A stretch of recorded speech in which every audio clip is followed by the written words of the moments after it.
Yo le hago la presentación.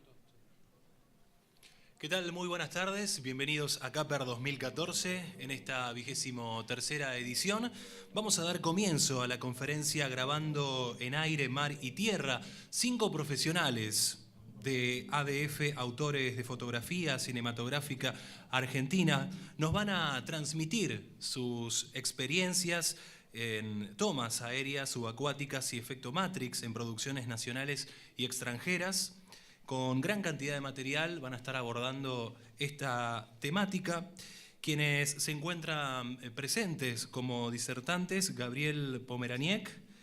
Desde el año 1993 se desempeñó como cámara y asistente de cámara en publicidad y largometrajes. También realizó muchos trabajos como camarógrafo subacuático en tomas aéreas. Desde el año 2006 hizo la fotografía y cámara en variados proyectos cinematográficos y televisivos, de proyectos 3D, estereoscopios y de tomas de efecto como Bullet Time GIF.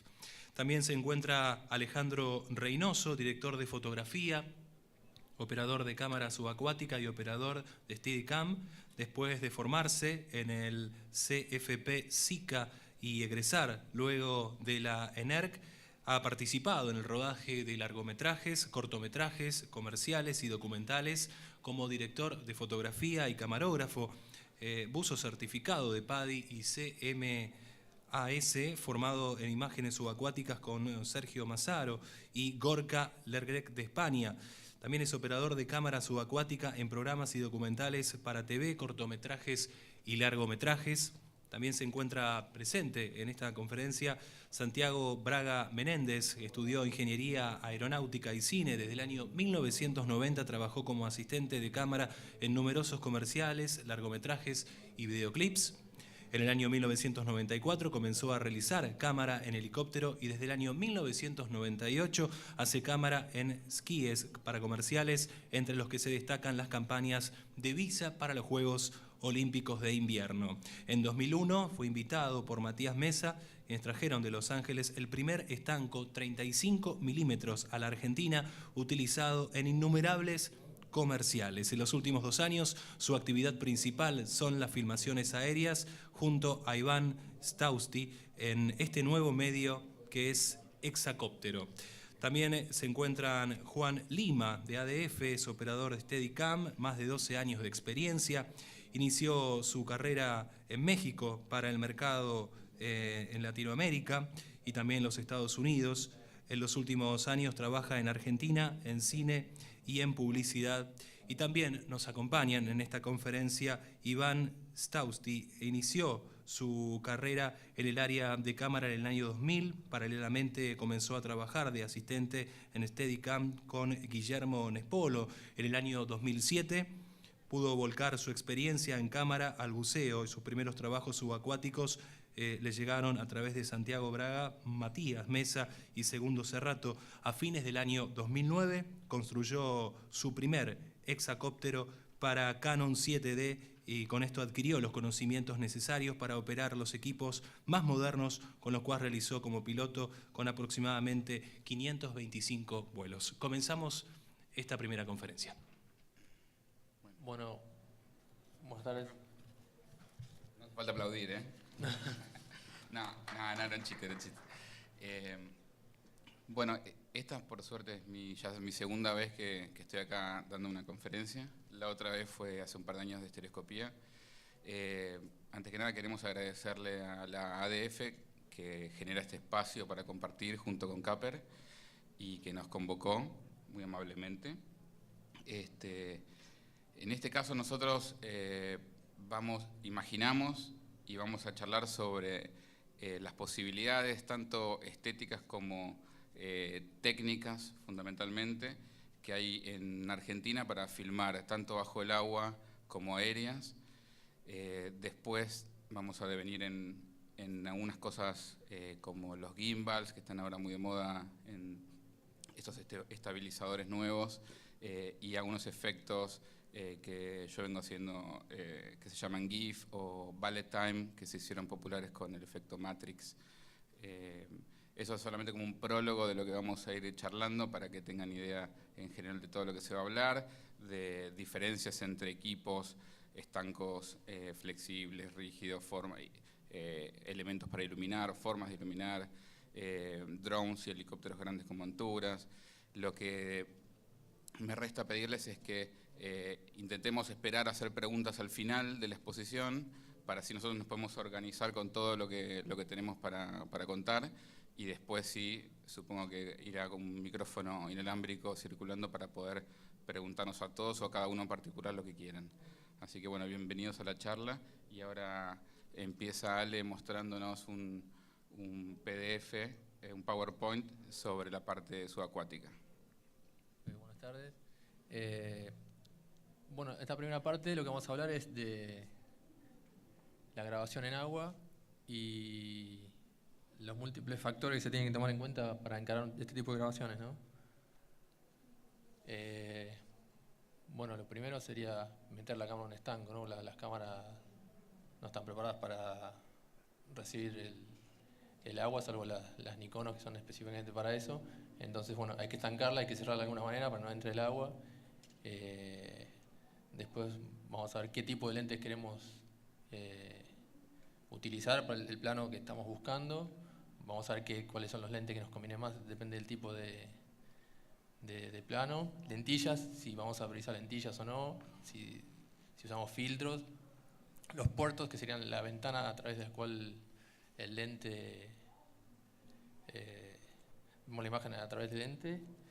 Los tipos de aguas, o sea, los distintos desafíos que tienen las aguas tanto confinadas como las abiertas.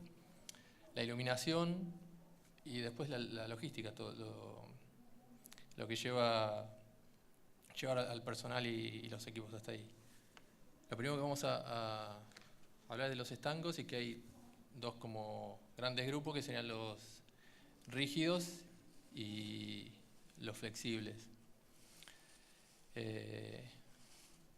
Una primera diferencia sería económica. Los flexibles son mucho más económicos que los rígidos. Por ahí permiten acomodar una variedad de cámaras, que en cambio los rígidos generalmente están diseñados para una cámara en particular. Los estancos flexibles generalmente son para mucha menos profundidad, un par de metros o 3 metros. ¿Voy metiendo bocados? Sí, dale. La idea es que participamos los 4 en las 2 áreas, porque los 4 tenemos experiencia en ambas, y entonces vamos a ir metiendo bocados. En el tema de los estancos, que él mencionaba que generalmente los rígidos son para un solo modelo, la verdad que con los controles mecánicos esto es así definitivamente, pero los que son con controles electrónicos a través de LAN o de un conector, normalmente eran aptos para distintos modelos mientras la cámara entrara dentro del espacio. Eso podía llegar a controlar por ahí 3 o 4 modelos distintos. Perdón. No, está bien, perfecto. Bueno, los flexibles son bastante más delicados que los rígidos. O sea, hay que tener muchísimo cuidado que no se marque, no se dañe. O sea, un golpe en un estanco rígido puede no ser nada, pero un golpe, un enganche en uno flexible puede hacer peligrar la integridad de la cámara abajo. O sea, el peligro más grande de los estancos obviamente es que se inunde con la cámara adentro. Entonces, bueno, los flexibles, más allá de la ventaja económica, lo conveniente en todo caso sería tratar de usar estancos rígidos, ¿no? Antes de la versatilidad de las cámaras, ¿no? O sea, en un Claro, estanco podés flexible. poner un par de modelos, sí. Tenés modelos, si querés avanzar, el Cubacam va desde una 435, una 235 hasta una Alexa, se puede meter una Phantom, una Epic. Justamente te abarca mucha más posibilidad con una restricción de 3 metros. Fabricantes suelen decir 5 metros, la realidad es que se comprime tanto el aire dentro de la bolsa que cuesta operar ya las funciones de la cámara al pegarse la bolsa a los controles de la cámara. Entonces, 3 metros es como la profundidad ideal para estas bolsas flexibles. Claro, es una de las ventajas de la operatividad, que cuando baja se comprimen. Sube la presión abajo y se comprimen, y a cierta profundidad está difícil de operar. todo trocado. Entonces, a nivel operatividad es más cómodo un estanco rígido. Para todos los que operamos, eso está claro. 100% no varía la flotabilidad. Siempre es más compacto al momento de hacer cámara, cuando uno se apoya el estanco en el cuerpo, que sea un volumen que no se modifique a una bolsa, que te cambia la flotabilidad dependiendo de la profundidad. Si vos estás a 2 metros, por ahí el estanco está positivo, y cuando uno sumerge medio metro más, se pone negativo en tan poca diferencia de profundidad, cosa que no sucede con los rígidos. Lo que sí diferenciaría es que con un estanco con controles mecánicos me da más seguridad de que no va a tener problemas de humedad o problemas que me compliquen la operación. Sin embargo, algunos estancos con controles electrónicos eran más cómodos para operar porque uno no tenía que soltar nunca una manija para cambiar algo, cambiar foco, sino que podías directamente de ahí. Igualmente, habiendo tenido una experiencia en un documental buscando submarinos hundidos de la posguerra alemana para Discovery, que me habían dado un estanco electrónico y por un efecto de humedad, por más que había sílica gel adentro, igual esa humedad generó que la cámara se pusiera automáticamente en macro y no pudiera enfocar nada, tuviera que salir, esperar. Eso con un estanco manual jamás me sucedería. Espero. Bueno, obviamente la operatividad es superior a los estancos rígidos también, obviamente una diferencia grande de precio, y el tema de que puedan ser neutrales, que lo puedas ajustar de una manera que el estanco sea neutral, o sea, a nivel de operación es una ventaja enorme. El tema de las bolsas, que a veces pueden estar neutras pero flotan de una manera que a vos no te sirve o hacen fuerza porque tienen aire adentro, es como uno de los grandes problemas, me parece. Y se pinchan. Hay que hacer siempre pruebas antes porque se pinchan. Una variedad especial de los estancos son los estancos para surf, que son muy livianos, los operan generalmente los camarógrafos o fotógrafos en la ola y tienen que tener una mano libre, así que son como casi exclusivamente para eso. O sea, no tienen prácticamente otra aplicación que sea el surf. Acá está lo que decía Gabriel de los mandos manuales o los mandos electrónicos. Los que tienen todos mandos manuales generalmente son confiables 100% porque no hay forma de que falle, salvo que se rompa, que es prácticamente imposible, porque no hay forma de hacer fuerza abajo del agua, o una falla por oxidación, no hay forma de que fallen, por eso están considerados mucho más confiables. Ahí se ve sin cámara, pero cada palanquita simplemente empuja un botón, o sea, es tan simple como eso. Esos son los mandos de la lente de un Element Técnica, que tienen los mandos de iris y de foco.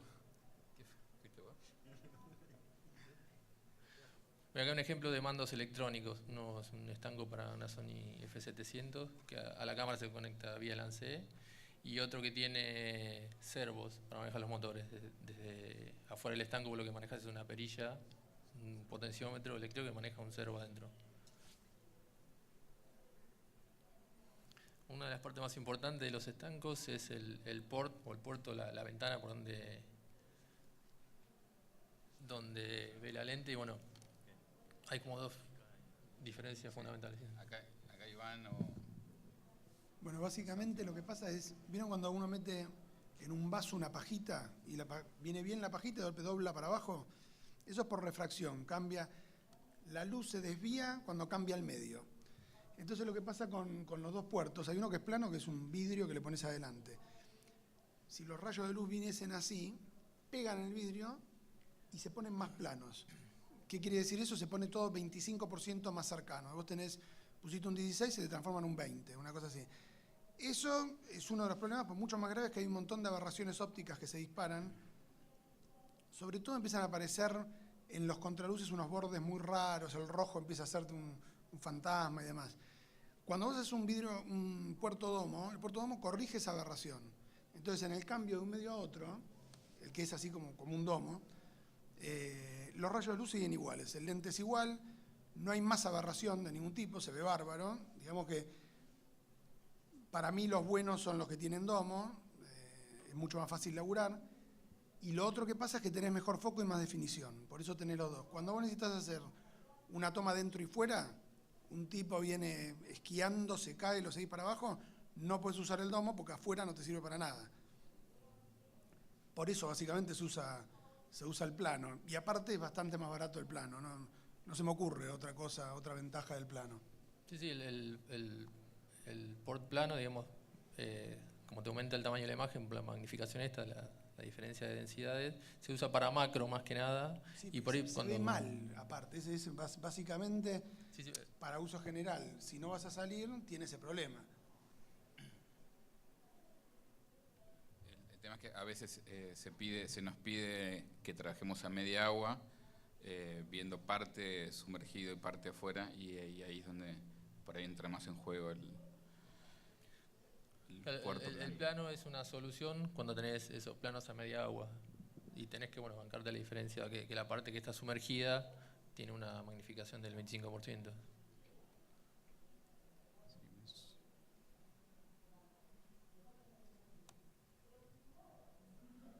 Bueno, Tema lentes, ¿querés que hablemos? La realidad es que siempre abajo del agua lo que uno intenta es reducir la masa de agua que existe entre el lente y el sujeto a filmar. Porque esa masa de agua nosotros nos agrega un término que se usa scattering, que es como las partículas en suspensión que distorsionan la imagen, que afectan la imagen que estamos filmando. Entonces, lo que se busca siempre es recurrir al lente más angular posible y acercarse a las cosas para reducir esa masa de agua y poder tener la imagen más pura posible. Suele pasar que se quiere filmar con teleobjetivos y se nos pide usar o normales o teles, y es una lucha. Realmente hay que intentar que la gente entienda lo necesario del angular abajo del agua, porque empezás a jugar con foco, empezás a jugar con la masa de agua y con un montón de factores que en la mayoría de las situaciones en aguas abiertas no son ideales para agregarle complejidad a este trabajo que ya no es simple. Más aún porque casi nunca estamos ante la mejor agua posible. Siempre tiene partículas en suspensión, depende del tipo de fondo. Mismo hablábamos hoy de la gripería que uno mete si ilumina desde arriba con pantallas y bolsas de arena o fierros oxidados. Todo empieza a contaminar. Entonces hay muchos factores, que después lo hablamos, pero que tienen que ver con la temperatura y la cristalinidad del agua, que como no son los ideales, y encima agregamos más cantidad de agua entre nosotros y la persona, se vuelven como capas de foco, digamos que va perdiendo contraste y nitidez la imagen hasta llegar a nuestro lente.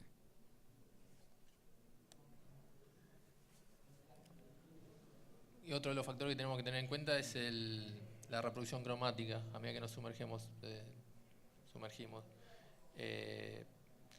Tal vez en piletas, trabajando muy cerca de la superficie, trabajando con fuentes potentes, digamos que es despreciable el efecto, pero cuando empezamos a bajar vamos a notar que enseguida se pierde el rojo. La primera longitud de onda que se pierde es el rojo a medida que nos sumergimos, y aunque el ojo se adapte, nosotros podemos ver que a 15 metros, 20 metros las pieles se ven como grises, completamente saturadas.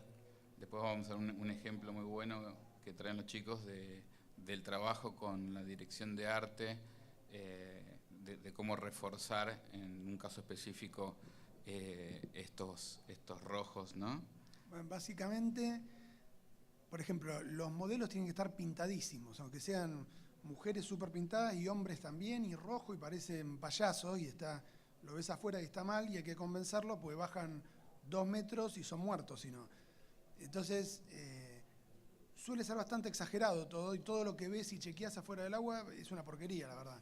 Cuando bajás empieza a funcionar, pero ni siquiera tenés que bajar tanto, con bajar 1,5 metros, la longitud de onda más corta es la que queda, azul, violeta y demás, y el rojo se va, se acaba, ¿no? De hecho, la utilería suele ser exagerada, suele ser un rojo vermellón tirando al naranja. Cuando te dan bola, los resultados son interesantes, si no, suele ser todo medio apagado, ¿no? Los documentales de Cousteau, que era todo un azul grisáceo que... Bueno, esto es lo que decías, para compensar un poco eso, se recurre primero a iluminar. Lo que vos hacer abajo del agua es iluminar, tener una iluminación que te compense la...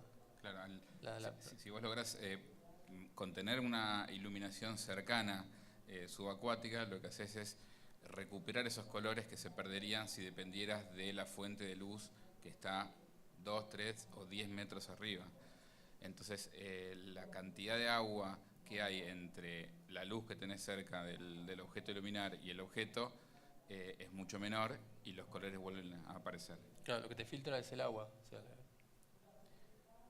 más allá de la corrección de color, eso, digamos, es independiente de la corrección de color que claramente siempre hay que hacerle a todo material subacuático, a nivel contraste, balance, etc. Se usan filtros cálidos en ciertos casos, también depende de la profundidad porque la pérdida de los cálidos es muy muy fuerte cuando vamos hacia profundidades mayores. Bueno, una de las formas de compensar esta pérdida de colores y agregar luz, porque también se pierde luz, o sea, a medida que bajás, empezás a tener una caída grande de luz, es iluminar desde abajo.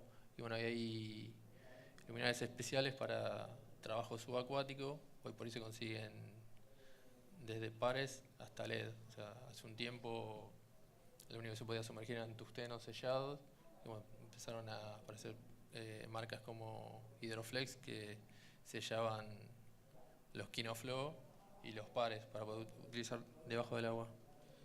Y últimamente LED, he visto light panel de LED como estos de un pie por un pie, 30 centímetros para trabajo subacuático. Después veremos un ejemplo de un comercial que casualmente hicimos juntos los tres de Impulse con Mati Mesa para hablar del tema seguridad. Yo estoy seguro, creo que nos pasó a todos, que cuando te metes en una pileta y ves que hay luces adentro, metes un dedito con miedo y decís, sigo, meto todo el pie, ¿quién me asegura que no pasa nada? Y hay formas. Lo que pasa que también hay que generar en los productores esta conciencia de lo importante de la seguridad, tanto en rodajes aéreos como subacuáticos, en todo lo que difiere de lo cotidiano. Así que después vemos el ejemplo y charlamos más en profundidad de eso.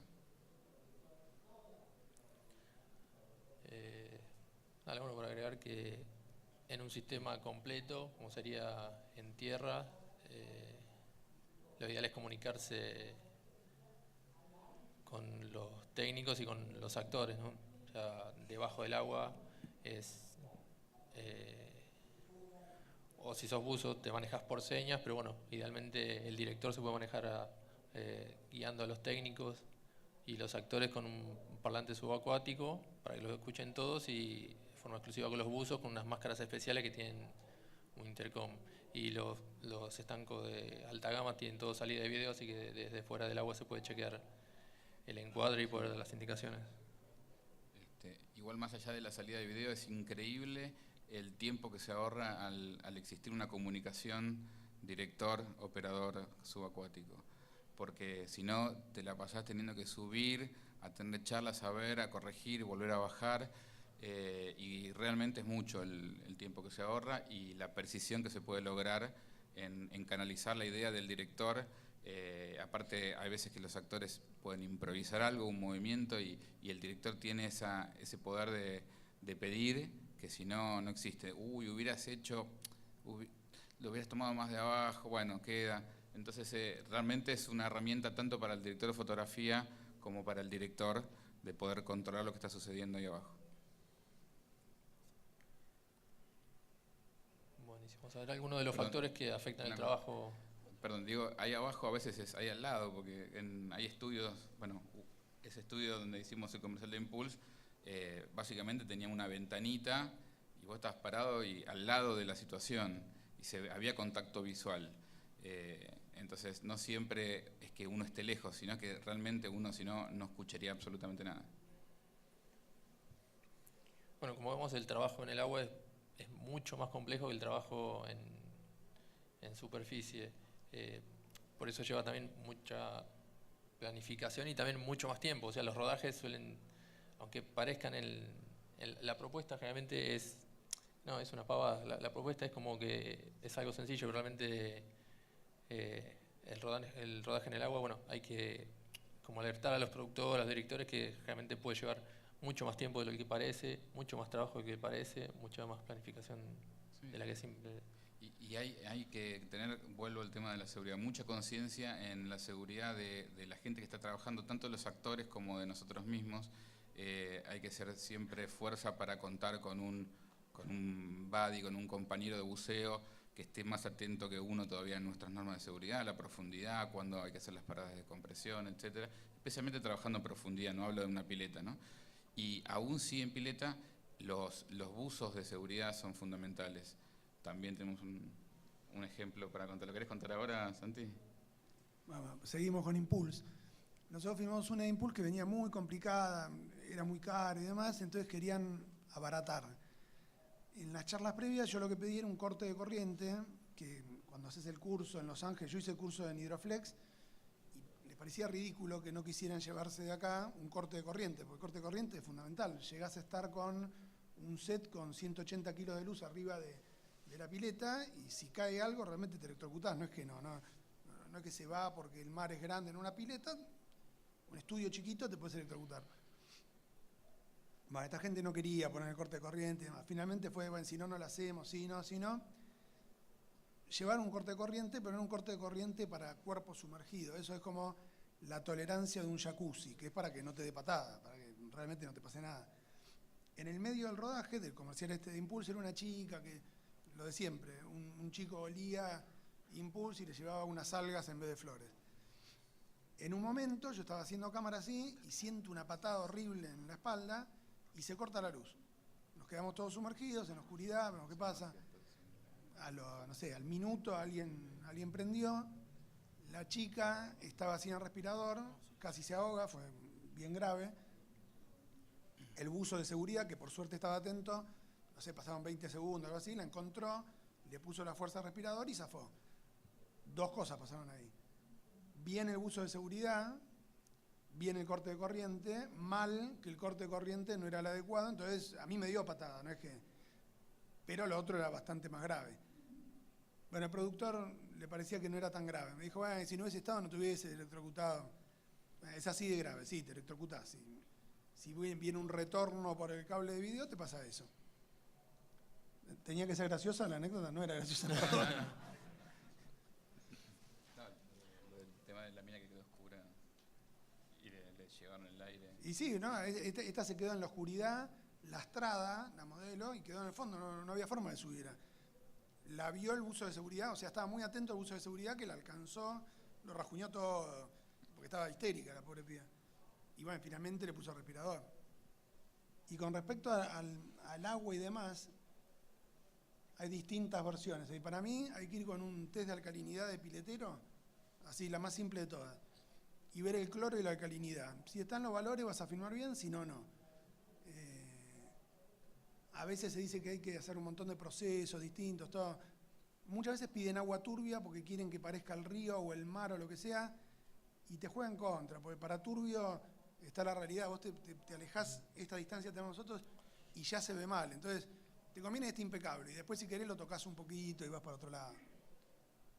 A mí me pasó buena en realidad. Fuimos a Venezuela a un comercial y les dijimos que el decorado no podía ser de hierro, pues se oxida el hierro. Y llegamos y era de hierro. Era 3 días el comercial. Y llegamos y bueno, nada, no se podía usar la pileta, nada.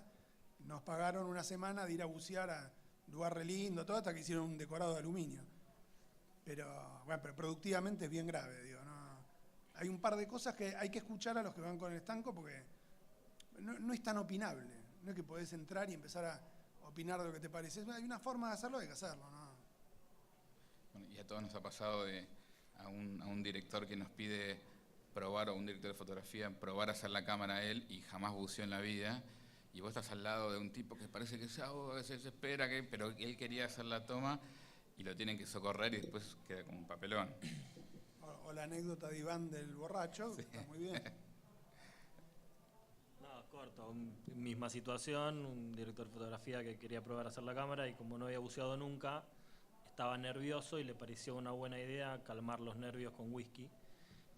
Y yo me encontré con un compañero de buceo que tenía una petaca de whisky encima y encuadraba los faroles en vez de la modelo y bueno,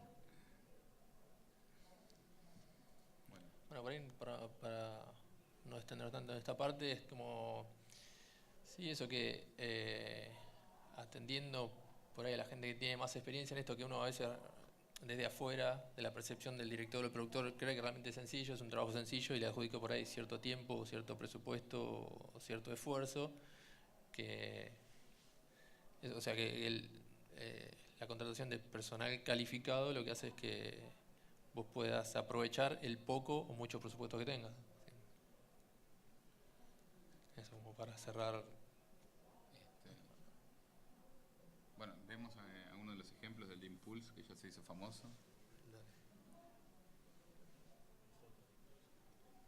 También hay fotos de back. ¿Dónde está? En Caper Drone. Este era trabajo así.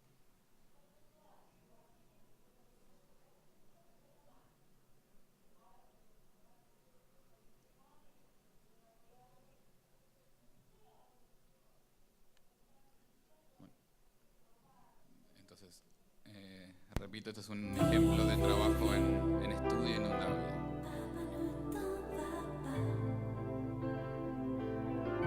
On va pas vivre sans toi. Dans le bar au bout de la nuit, mais tu me fais peur, mais tu n'en finis pas. Comme un voleur, il est parti sans moi. Si de repente alguien que no conoces te regala algas, eso es Impulse Verano Splash, la nueva fragancia resistente al agua. Bueno, ese fue un rodaje también largo, donde se tuvieron que hacer turnos, rotar gente, porque no podías estar tampoco 20 horas seguidas abajo el agua. Y fue donde sucedió... No. Donde dice Impulse. Ahí, Impulse. No, fotos. ¿Adentro de fotos? Che, perdón, agrego del de recién. En este comercial se entiende un poco lo que pasa con la distancia al sujeto que vas a filmar. Hay un plano, el plano general, donde se ve la chica, se ve como la plaza de lejos. Se iba a hacer abajo del agua y no había manera de que diera el plano, porque no se veía nada a esa distancia. Se hizo en un estudio y se copió la textura y demás.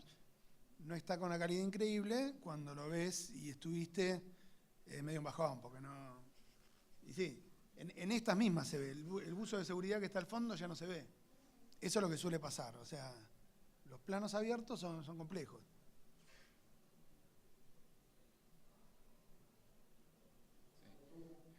Más que planos abiertos, serían planos con distancias grandes entre el personaje y la cámara, ¿no? Porque siempre hemos trabajado mucho con angular y hacemos por ahí planos medianamente abiertos, pero con personajes cercanos a cámara. Las cuerditas son porque a los chicos se les complicaba avanzar en la caminata, entonces ellos hacían la mímica y nosotros los traíamos como si los estuviéramos pescando. Y para ya dejarlos situados en posición y no tener que estar con un buzo pegado al lado con aire y perder tiempo en alejarse, porque por ahí el tiempo de apnea de un actor no es el mismo que de un buzo.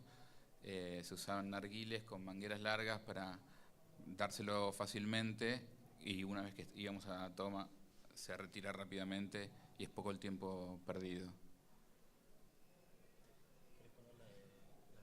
Sí, vamos con Toyota.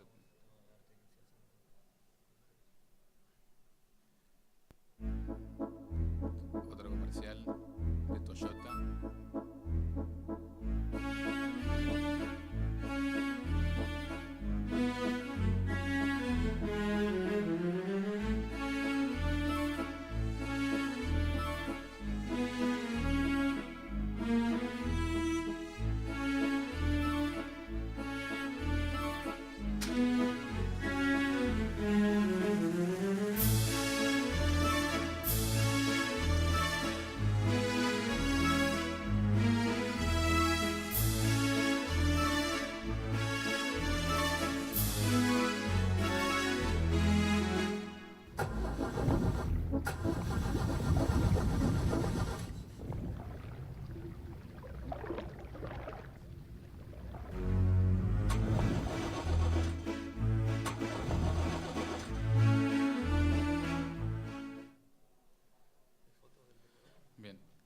Ese es el caso que contaba Santi del trabajo entre un fotógrafo, el operador subacuático y el director o la directora de arte. Lo importante de resaltar ciertos objetos de utilería y el maquillaje con colores cálidos que si no, no se verían. Santi, ¿querés acotar algo más? Sí, ahí estuvo Roberto Samuelle, director de arte, que estuvo muy bien, había visto alguna cosa en la que yo había trabajado y todo, y dijo, sí, queda todo muy apagado, muy azul, que es lo que pasa, y laburó un montón. Por ejemplo, los anaqueles de la cocina, ven los del fondo, ya no, pero estos sí.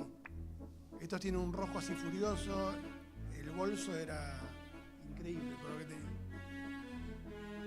Y los dos modelos están muy maquillados.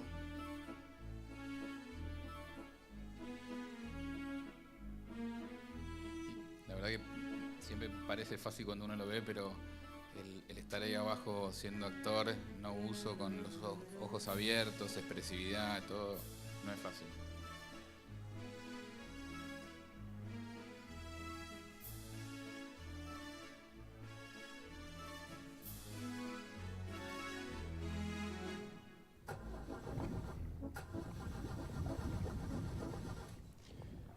Hago consultas y pasamos.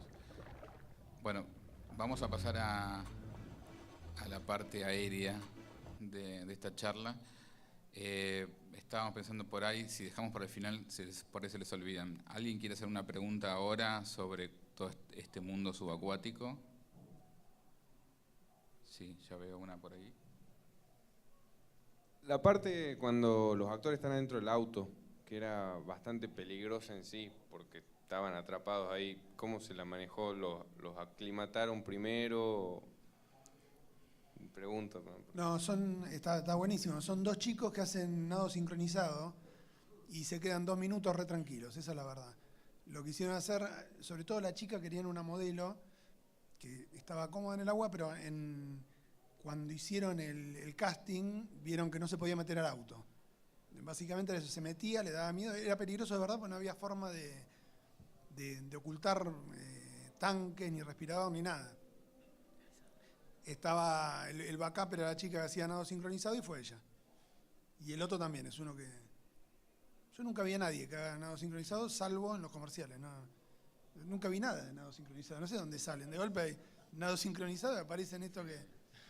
Pero sí, es fundamental que sepan porque si no te pasa lo de Impulse, que en un segundo estuvo a punto de ahogarse y era bastante más complicado lo del auto, ¿sí? ¿Alguna otra? Acá tenemos una pregunta. Primero, con estos estancos nuevos, ¿hay que sacarles el aire como se hacía antiguamente, que tenías el bombeo?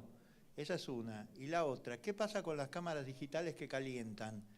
¿Cuánto tiempo te podés estar sumergido sin que se te empiece a empañar y todo eso?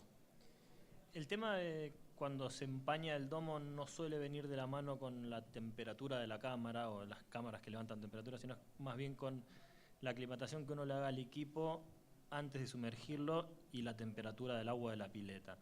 No, justamente la cámara no tiene el poder calórico de modificar la temperatura del agua que está en contacto con el domo y con todo el estanco, que en definitiva toda el agua la está o enfriando o calentando. El tema del vacuómetro que preguntabas por la presión, los equipos profesionales generalmente siempre se les hace vacío y se los trabaja en vacío, salvo unas fotos que estuvimos viendo del estanco Gates, por ejemplo.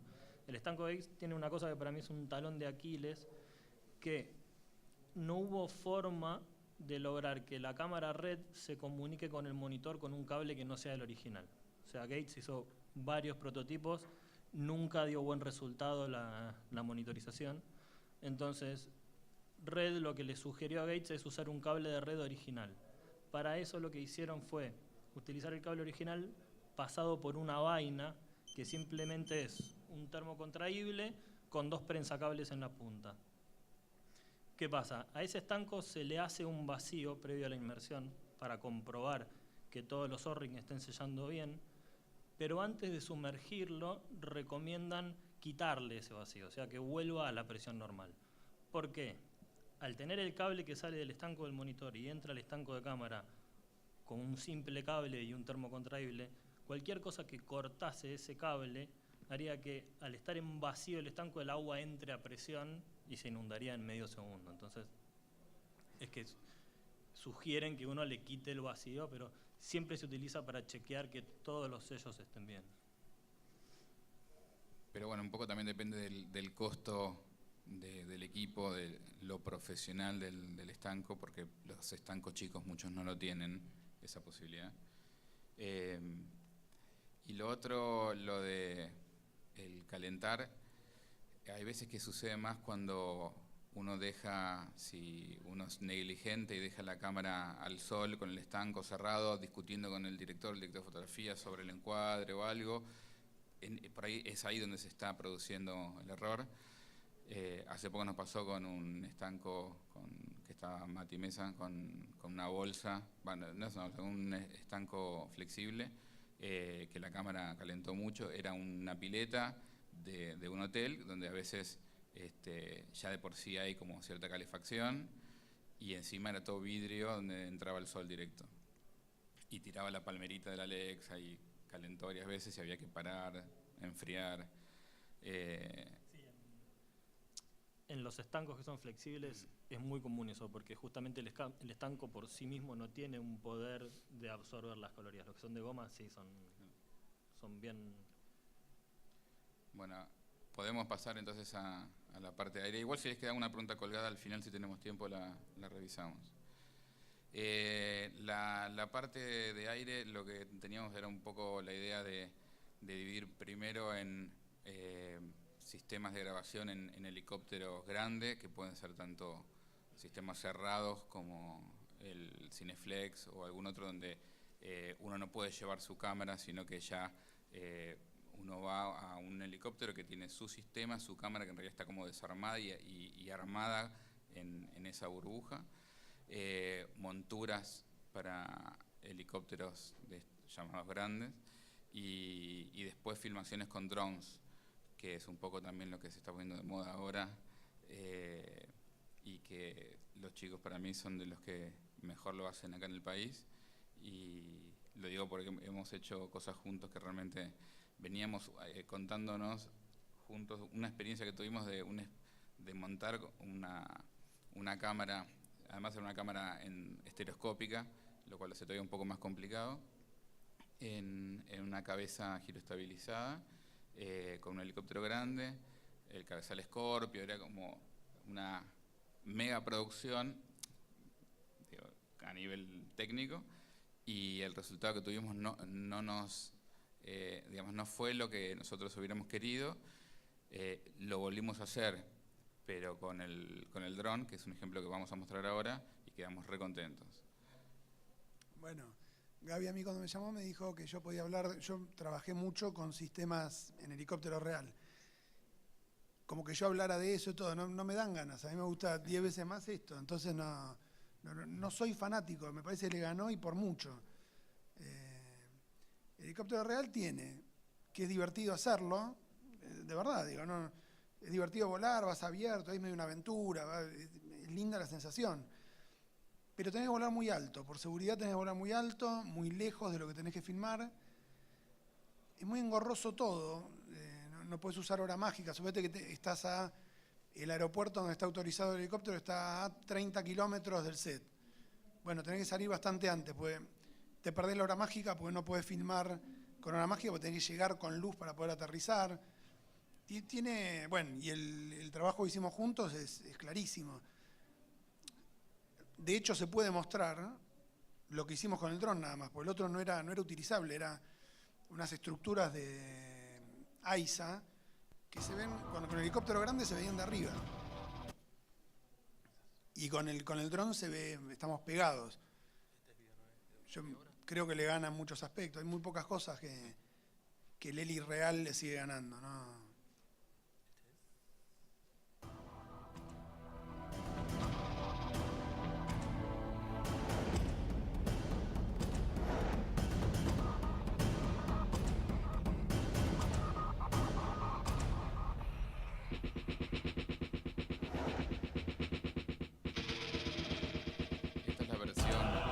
Esta es la versión corta del video. nosotros después lo llevamos a un video estereoscópico. Nos resultó mucho mejor contar con este tipo de helicóptero que se podía acercar y hacer imágenes más impactantes y después buscarle el efecto 3D que filmar con una cámara estereoscópica nativa en un helicóptero que no nos podíamos acercar para nada a estas distancias. Y es costumbre, me ha pasado en un comercial para Argentina Cine hace bastante tiempo que Palermo pateaba una pelota de una terraza a la otra, que yo estuve en un helicóptero grande con otra montura y después había un helicóptero, un dron, que se quedaba cerca sobrevolándolo a Palermo. Y el piloto del helicóptero, el día anterior nos había dicho que íbamos a poder estar casi a la misma altura, como era una terraza muy alta y cerca, a no más de 100 metros. Y en la realidad cuando estuvimos ahí tuvimos que estar como a 300, 400 metros de distancia y a 300 metros de altura. Era muy diferente a lo soñado y a lo que nos habían prometido. Igual se usó el material, pero quedó mejor también. Se complementó porque hicimos unas imágenes muy, muy lejos y se complementó bien con lo del dron. Pero si hubiera estado solamente eso, la verdad que no hubiera quedado con el impacto que tenía que tener.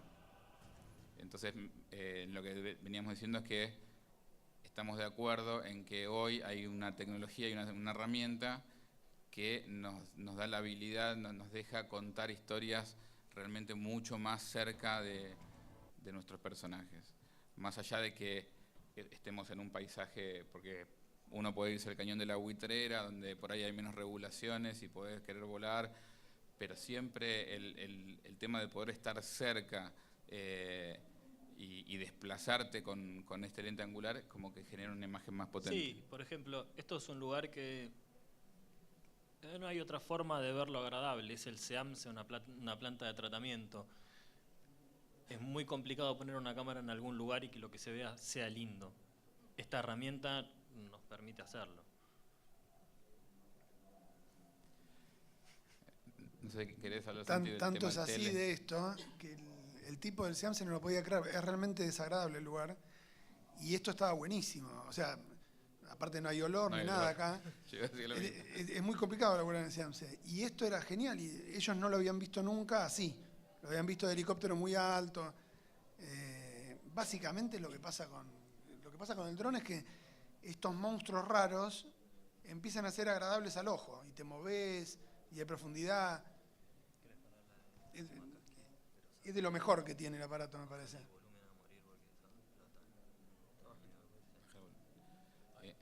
Santi, querías comentar el tema del teleobjetivo, que sí te puede dar un helicóptero grande. ¿Querés que hable bien de los helicópteros grandes? No, los negaba. helicópteros grandes hay cosas buenas. El teleobjetivo que todavía no se logró con estos aparatos. Tiene en contra de todo. Tiene en contra los $3.000 por hora de operación, la cercanía y demás. Pero sí, hay un par de cosas que se hacen con el grande todavía.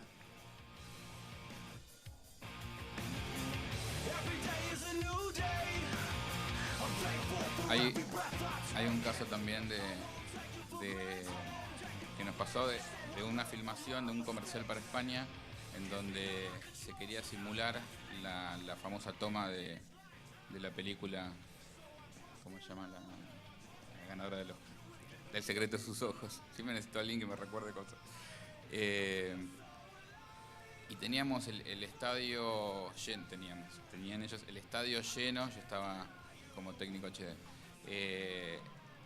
Todo un estadio lleno bueno, bastante lleno de gente, de técnicos, de todos los extras, las luces prendidas. Cuando nos dividimos en unidades y íbamos a salir con el helicóptero simplemente no arrancó. Y entonces la empresa de helicópteros, como era de noche, se limitó a decir, bueno, no te cobro la jornada. Y tenían millones de dólares puestos en el rodaje y se tuvo que hacer de vuelta al día siguiente. Entonces, digo, aun cuando uno piensa en que estás poniendo la mejor montura en un super helicóptero, todo, digamos, las cosas pueden fallar en cualquier tipo de rodaje, no importa el presupuesto que uno tenga. Eso me parece que cuando uno planifica escenas ya sea subacuáticas o aéreas, hay que tener en el presupuesto contemplado retomas o problemas que por ahí no aparecen en un rodaje más clásico. Después, otra cosa que quería comentar del trabajo de los chicos, que los estoy vendiendo, que yo varias veces he trabajado con drones como director de fotografía o hasta como director, y en el 99% de los casos tuve que estabilizar en postproducción. En cambio, los chicos lograron, mágicamente, con estrategia, lograron hacer imágenes que salían directamente a un vivo sin necesidad de estabilización. Eso me parece que fue como un antes y un después, porque pudieron hacer shows en vivo y transmitir sin necesidad de pasar por una post, ¿no? Sí, mismo al margen del vivo, este material que estamos viendo no está estabilizado en postproducción. Esa imagen que ustedes ven es el bruto que entrega el cabezal. O sea, hay una cuota de operación nuestra. Realmente es una herramienta que ya entrega un buen material en lo que a estabilidad refiere. Esta toma no está estabilizada, por ejemplo, no, ninguna. Vuelvo a la polémica, Eli grande o chiquitito. Esto es una cosa para Red Bull, de un pibe que anda en bici, lo vieron, es increíble lo que anda. Todo el material aéreo, que es casi todo lo que se vio acá, es de un día. Nunca te pasaría nada similar en un Eli grande. En un Eli grande puedes meter 3 secuencias en un día. Ahí está el aparato volando. Sí, como mucho metés 3 secuencias en un día. Nosotros filmamos de la mañana hasta la noche y nada, está ahí. En el armado de ellos son 12 minutos de tomas, ¿qué será? ¿La mitad aérea más? 30%. ¿Tampoco? Bueno, está bien, 12 minutos, un 30% aérea. Esa es otra. Como que lo exprimís mucho más al recurso.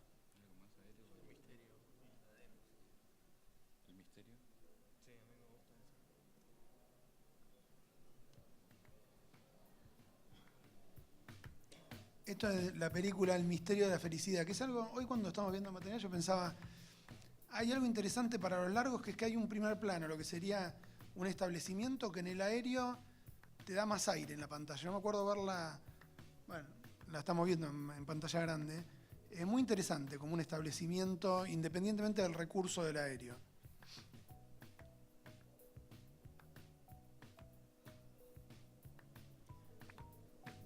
También la virtud en contrapunto contra un helicóptero real, esta toma no sería factible con un helicóptero real. Empieza en un plano muy principal de los autos y termina en una toma aérea de helicóptero, cosa que con un helicóptero no se podría lograr nunca.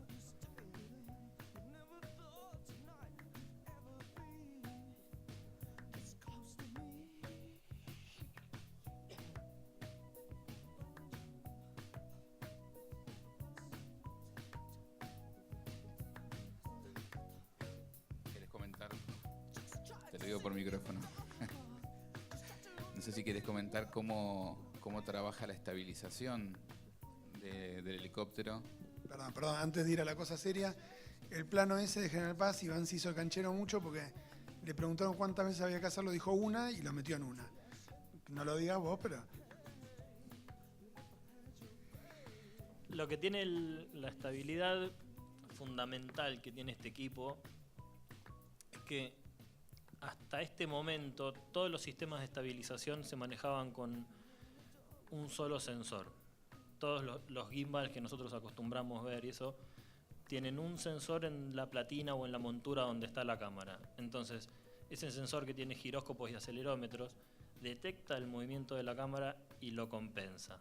Generalmente esa compensación es tardía.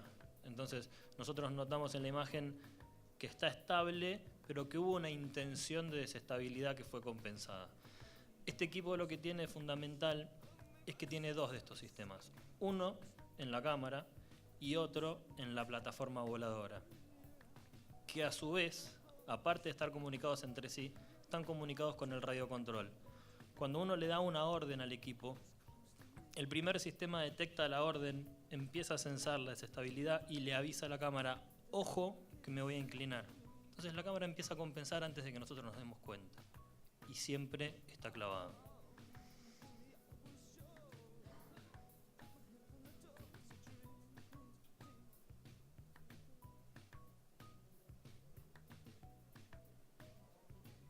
¿Algo más o abro preguntas? Bueno, vamos a ver si quieren preguntar algo sobre toda esta parte aérea. Acá veo varias manos. ¿Qué tal? Yo quería preguntar qué tipo de cámara usan para el hexacóptero. Hay muchísimos modelos. Nosotros teníamos antes uno que era para GH2. Ahora tenemos este que es para Blackmagic Pocket. Uno para GH3. Viene uno para GH4 que es 4K. La realidad es que el secreto fundamental es buscar gimbals o cabezales que estén diseñados en torno a la cámara. Porque lo que suele pasar es que los gimbals que son versátiles no tienen tan buen resultado, porque los pesos no están distribuidos pensados en ese cuerpo de cámara, sino que uno lo ajusta un poquito más, un poquito menos. Esto está fabricado especialmente para la cámara determinada y el lente determinado. Este gimbal, si uno se fija, tiene una leyenda que dice Only for Blackmagic Pocket Suico 12 mm 2. Nosotros nos portamos mal y usamos filtros. El fabricante dice que no le puedes poner ni un filtro al lente, por ejemplo. Bien, gracias. Perdón, con respecto a eso suele pasar, porque hay una diferencia muy grande. Hay un fabricante, que es este, de JI, que logró que, recién Gaby decía, los chicos hacen que no se mueva. No, son los tipos que lo fabricaron, los que inventaron eso, así que logra... Y también después tenés que operar bien, pero como con todo. Pero digo, el tema de poder estabilizarlo lo logró una marca por ahora. Por ahí en un año hay un montón y todo. Esa marca funciona con esas cámaras que dijimos y con ninguna otra. Y muchas veces te dicen, puedo poner una Epic, porque necesito 4K y demás. Podés poner por ahí en otros equipos. El tema es que cuando vayas a estabilizar, podés llegar a no tener tan buen resultado como el que tendrías en HD con un DJI. Es un momento de una brecha tecnológica. No sé, hoy esto nos da mucho mejor que otros que son más versátiles, pero que no... Porque tenés que estabilizar. Esto no lo tocas para nada, nada. De hecho, no hubo ningún laburo que hubiera que tocar. Es raro eso.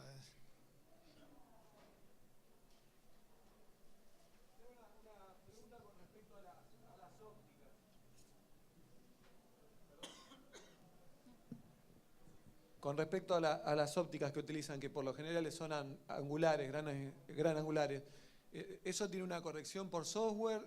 ¿Utilizaron algún lente no tan angular, no tan ojo de pez, me refiero a eso?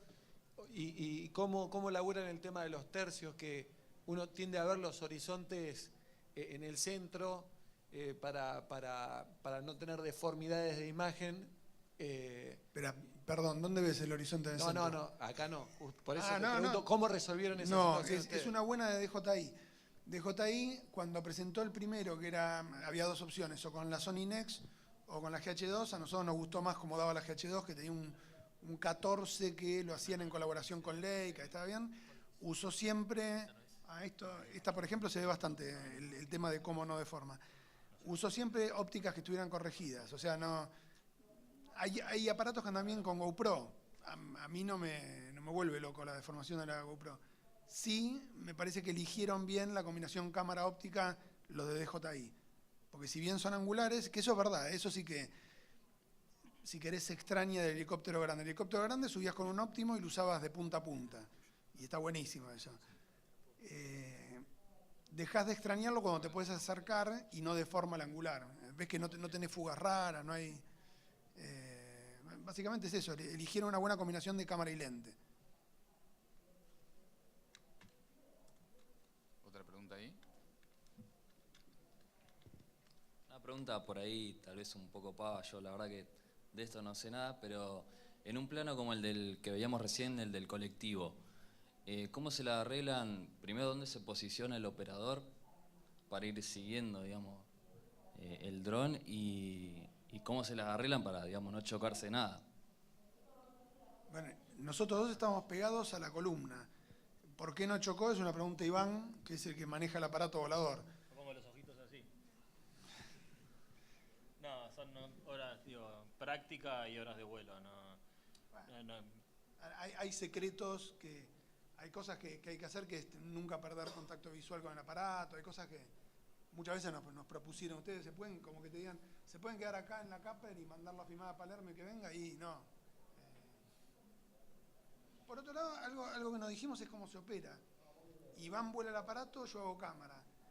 Al principio nos costó un montón, y hablamos mucho, si se nos acerca el director y empieza como a pedirnos cosas, todo empieza a salir todo mal. Es fundamental que hablemos entre nosotros dos, ya nos conocemos, yo conozco exactamente cuando dice voy en 1, 2, 3, y yo largo una nada antes de 3, porque sé que ahí arrancó la lógica de cuando te entendés, pero lo más importante es operarlo bien y practicar, no hay mucho más, digo. El alcance de operación y la autonomía que tiene. La autonomía varía en muchos factores. En el tipo de toma que se vaya a realizar, si es una toma estacionaria o es una toma de avance con velocidad, en la altura, en la velocidad del viento. En un promedio la autonomía seguro ronda entre 6 y 8 minutos. Un máximo son 10, donde ya no es prudente llevar el equipo hasta esos límites. Y la distancia de operación, la verdad es que depende de la vista del piloto. Lo que yo me llegué a alejar, por ejemplo, en la toma de Zárate, fueron aproximadamente 800 metros, creo que eran, ¿no? Pero radica fundamentalmente en la capacidad de uno de ver el aparato y que no desaparezca de la vista.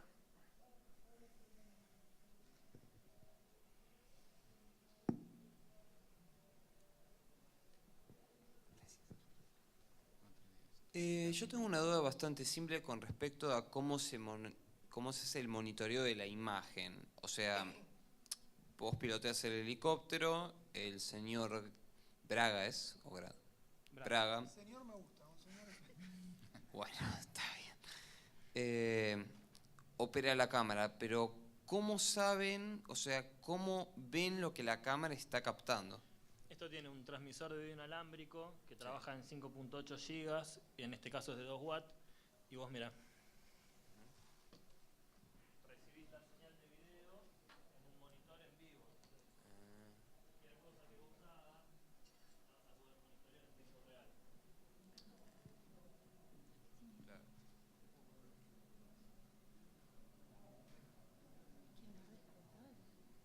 No, gracias. Así nació el gimbal, ¿no? El móvil primero. Mismo Iván me contaba que algunas veces por circunstancias de viento o de condiciones climáticas y la toma que necesitaba hacer era a baja altura, ha hecho alguna toma caminando con el helicóptero en la mano. Y nada, bueno, un poco eso es... Sí, en verdad justo ese caso particular fue por un tema de viento, había más viento. Estos equipos son traicioneros con respecto a la estabilidad que tienen, porque cuando uno tiene más de 20 km por hora de viento, el equipo lo estabiliza tan bien que uno en la imagen no se da cuenta de lo mal que el aparato lo está pasando, pero yo lo veo, vista directa, y lo oigo, y no hay que volarlo porque lo puedes romper. Como necesitábamos filmar y justo era una toma, una transición baja, lo hice con el aparato en la mano. Agarré el hexacóptero y caminé encuadrando, Santi encuadraba con el radiocontrol, y fue una toma a baja altura alrededor de un árbol que se resolvió como los móviles que se usan hoy en día. Fue como una truchada. Era como una truchada total porque era un comercial de Cepita que venía muy grande y todo. Y estaban el director y el productor, son amigos nuestros. Nos encontramos todos en Tandil para hacer solo las aéreas que faltaban. Y terminamos en un momento. Él corriendo con el aparato. Yo con una picada estábamos todos mirando y corría y venía y decía, boludo, te van a pagar igual por esto. Era como, parecía malísimo. La imagen está buena y el comercial no lo vi. No sé si salió, pero debe estar bueno porque estaba bien. Pero sí, es raro, pero no, hiciste más que eso. Hiciste una arriba de un auto agarrándolo. Es verdad. Sí. ¿Había backstage de eso? No, de nada.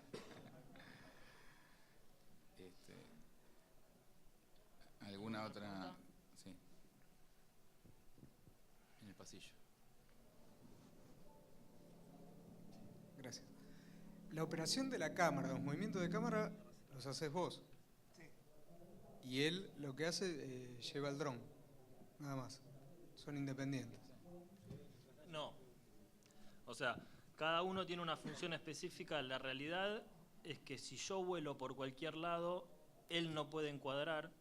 Y si él encuadra cualquier cosa, lo que yo vuele no sirve. Entonces, es un trabajo muy sincronizado. Es como la conexión que tenés que tener entre un grip con el carro o la canasta de la grúa y el camarógrafo. O sea, yo trabajo para él y él trabaja para mí, porque no sucedería una buena toma si no hacemos las cosas correctas. Esto no hay forma de que lo opere una sola persona. Bien, no. Se pueden hacer cosas muy simples, sin correcciones de cámara, muy limitado la realidad. Se puede hacer, de hecho yo hay trabajos muy chicos que hago con un equipo que tiene 2 ejes en eventos, que es un equipo como más liviano y menos peligroso para estar cerca de la gente, pero la realidad es que este tipo de tomas no la lográs de una sola persona. ¿La altura máxima que podés llevar esto? Y llegamos a 430 metros, no por una limitación del equipo, sino por mi valentía. Cuando vos decís lo de que se opera independiente, ¿viste cuando se pivota sobre algo? La mayoría de estas cosas, en esta justo no, pero digo, normalmente estás pivotando sobre lo que querés ver. En el momento que él arranca, primero que hablamos más o menos en qué velocidad, en qué tiempo, cuánto dura la toma, esto mismo, esto era un hormiguero gigante que no tenía ninguna onda, la verdad, salvo que girase sobre eso y después contaras con una hormiga y demás. Me fui. Cuando pivotás sobre algo, tenés que saber exactamente a qué velocidad, por ejemplo, yo operando, tengo que saber exactamente a qué velocidad vuela él. Tenés que escuchar los motores y tenés que saber, en el momento que sale, vos no solo tenés pan y tilt, tenés roll. Tenés que saber qué es lo que va a pasar con el roll cuando él le dé potencia, que a veces tenés que compensar. Entonces, a mí me pasó operar porque por algo Iván no pudiera, lo que sea, fui con otro piloto y sufrís. Porque de hecho al principio, no sé si mostramos tomas de principio no nos salía tan bien, digo, tenés que estar bastante para empezar que el 1, 2, 3 sea lo mismo. Exactamente eso. ¿Qué? ¿Cómo hacer un carro y no conocer? Es peor que lo del carro para mí. Para mí es peor porque estás en 3 ejes distintos, por lo que te cuento del rol y demás. O saber en qué momento se pone interesante. Por ejemplo, es muy difícil que entienda alguien que no sabe de cámara por qué hay una persona que no hace cosas filmadas, ¿no?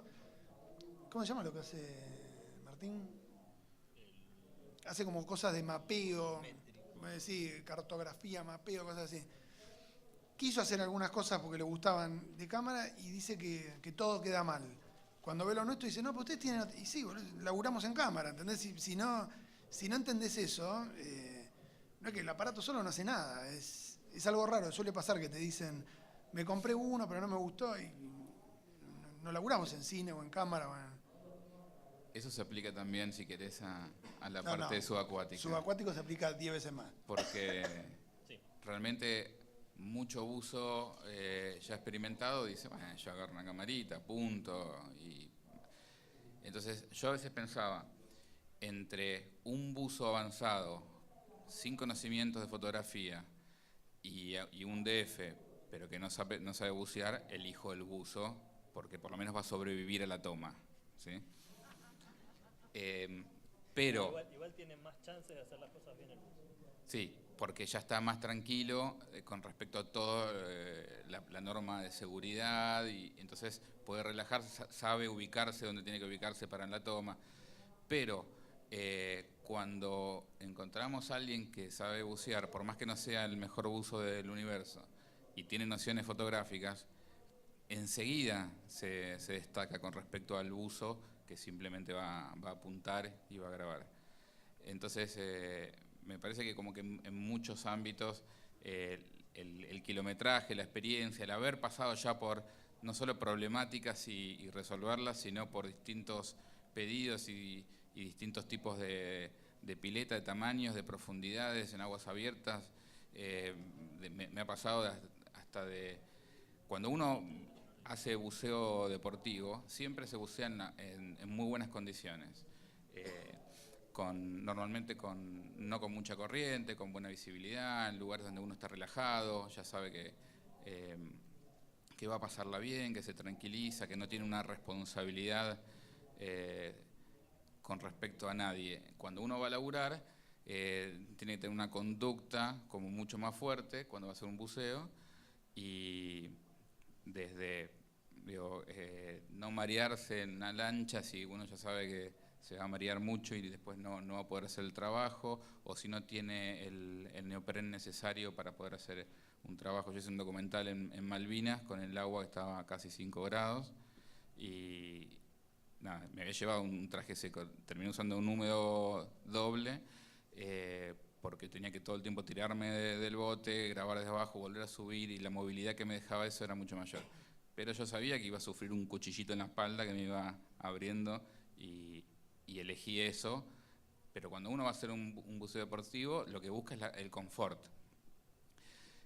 Ahora, en otro documental, con muy poca visibilidad, lo que me pasó es que me habían prometido también que iba a haber un buzo arriba del barco de seguridad. No lo había. Los 2 buzos que estaban haciendo una búsqueda eran los que yo tenía que retratar. Entonces, en el momento, más allá de que yo primero me tiro al agua y para grabar la bajada de ellos, y ellos demoraron como, no sé, 10 minutos en tirarse y había mucha corriente, ellos estaban anclados, entonces yo ya estaba haciendo todo un trabajo físico hasta que ellos se tiraran. Luego, cuando quiero hacer un plano un poco más abierto y bajamos, directamente me desaparecieron porque la visibilidad era esto. Entonces, las condiciones de trabajo no son tan placenteras. Uno dice, a mí me encanta bucear, me voy a dedicar a hacer fotografía subacuática o filmaciones subacuáticas. Sepamos que por ahí nos toca invierno en un lago del sur, nos puede tocar cualquier condición que uno siempre le busca, como decía Santi, el tema de la aventura, de estar en un helicóptero volando sobre arrecifes de coral. Por ahí es más interesante para el que puede estar ahí. Es 10 veces más divertido volar en helicóptero que laburar bajo el agua, sin duda. Para mí es durísimo bajo el agua, ¿no? Entonces, pero tampoco estamos metidos adentro de un túnel de gas soldándolo, pero la mayoría de las veces siempre hay algo que te hace, entre el nivel de concentración que tenés que tener, las normas de seguridad, y que no estás haciendo un buceo deportivo en el Caribe. Bueno, me ha tocado filmar a una pareja con delfines y no sé qué en el Caribe, pero es una en 100.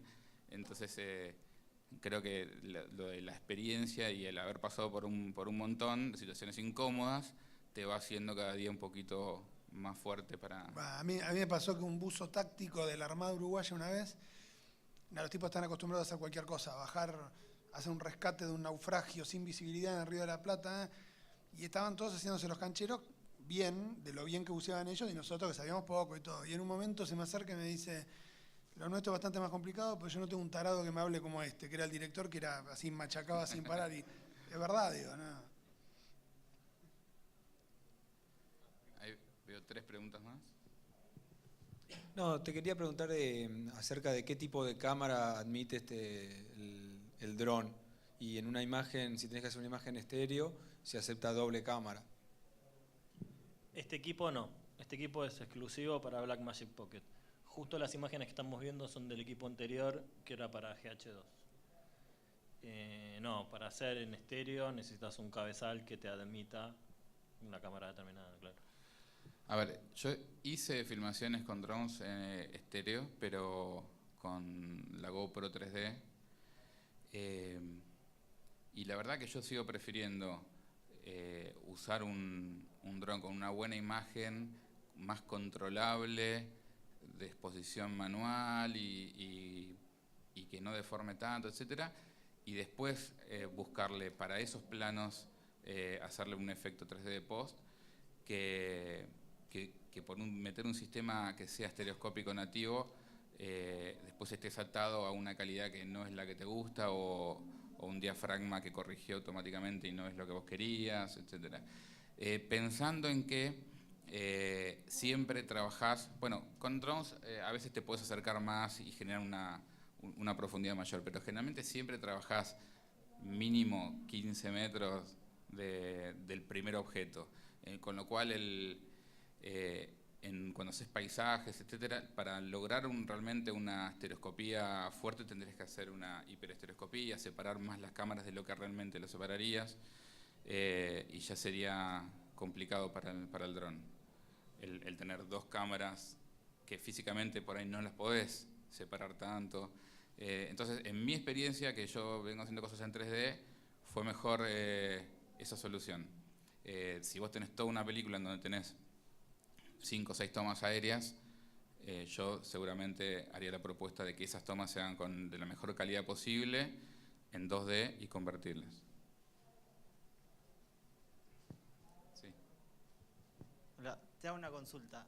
¿Es mucho más difícil en este caso filmar cuando el helicóptero va que cuando viene? O sea, ¿pasa lo mismo que con los radiocontroles, digamos, que cuando viene se invierte el movimiento, digamos, y en este caso además se le suma el movimiento de cámara? O sea, ¿pasa los dos con los mismos controles? Sí, pero no. O sea, el equipo, si yo quisiera volarlo como un avión o como un helicóptero convencional, hace exactamente eso. Cuando yo voy, la derecha es la derecha, cuando yo vengo de frente, la derecha mía es la izquierda del equipo. ¿Qué pasa? Como nosotros estamos filmando, no lo estamos haciendo por hobby, las patas se retraen y el cabezal gira 360 grados, yo siempre lo que busco en el vuelo es simplificar para mí la toma lo más posible para darle libertad de movimiento a él. Entonces, generalmente voy de frente y vuelvo marcha atrás. El secreto de todo es eso, digamos que al principio uno tenía ganas de volar lo correcto, ir y venir, y la verdad que el hexacóptero no tiene lado. Vuela siempre igual para cualquier lado. Es una parte importante de hacerlo bien, sí.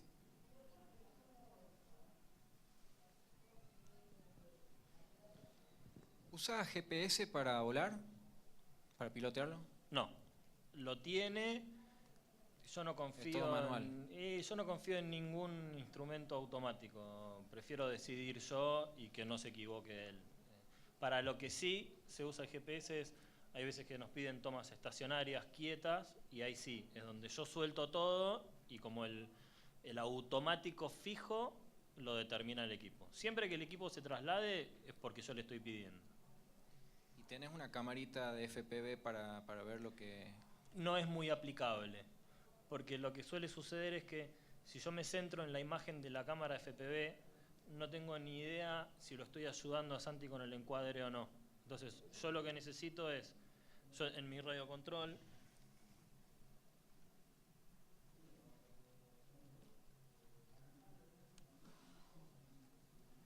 yo tengo un segundo monitor donde veo lo que Santi está encuadrando. Entonces, con una ayuda visual del equipo y esta imagen, le doy a él una posición que le sirva para el encuadre. Si yo tuviera una cámara FPV, estaría viendo una imagen ficticia que no me ayudaría ni a mí ni a él. Y una última, ¿te alcanza? O sea, ¿llegás realmente con la vista a 400 metros? Sí, esa vez llegué. Mirá, hay tomas que uno las tiene que hacer como un jugador de póker. Tiene que saber qué orden le dio al equipo y en base a eso saber en dónde el equipo está. Por ejemplo, en la del puente de Zárate, yo solamente le di al equipo para que vaya recto y mantener una distancia del puente. Cuando el equipo se me fue a 800 metros, no lo veía. Entonces, ahí es donde a Santi le pido que use una función del equipo que se llama reset, pone la cámara hacia adelante y yo regreso con la imagen. O sea, yo regreso viendo la imagen del enlace de video. ¿Ves la cámara desde ahí? La cámara en el aparato, ¿la ves ahí? Si yo le mando el reset, mira la cámara. Y se alinea a la proa del aparato. Entonces él sabe para dónde está mirando y cómo son los mandos.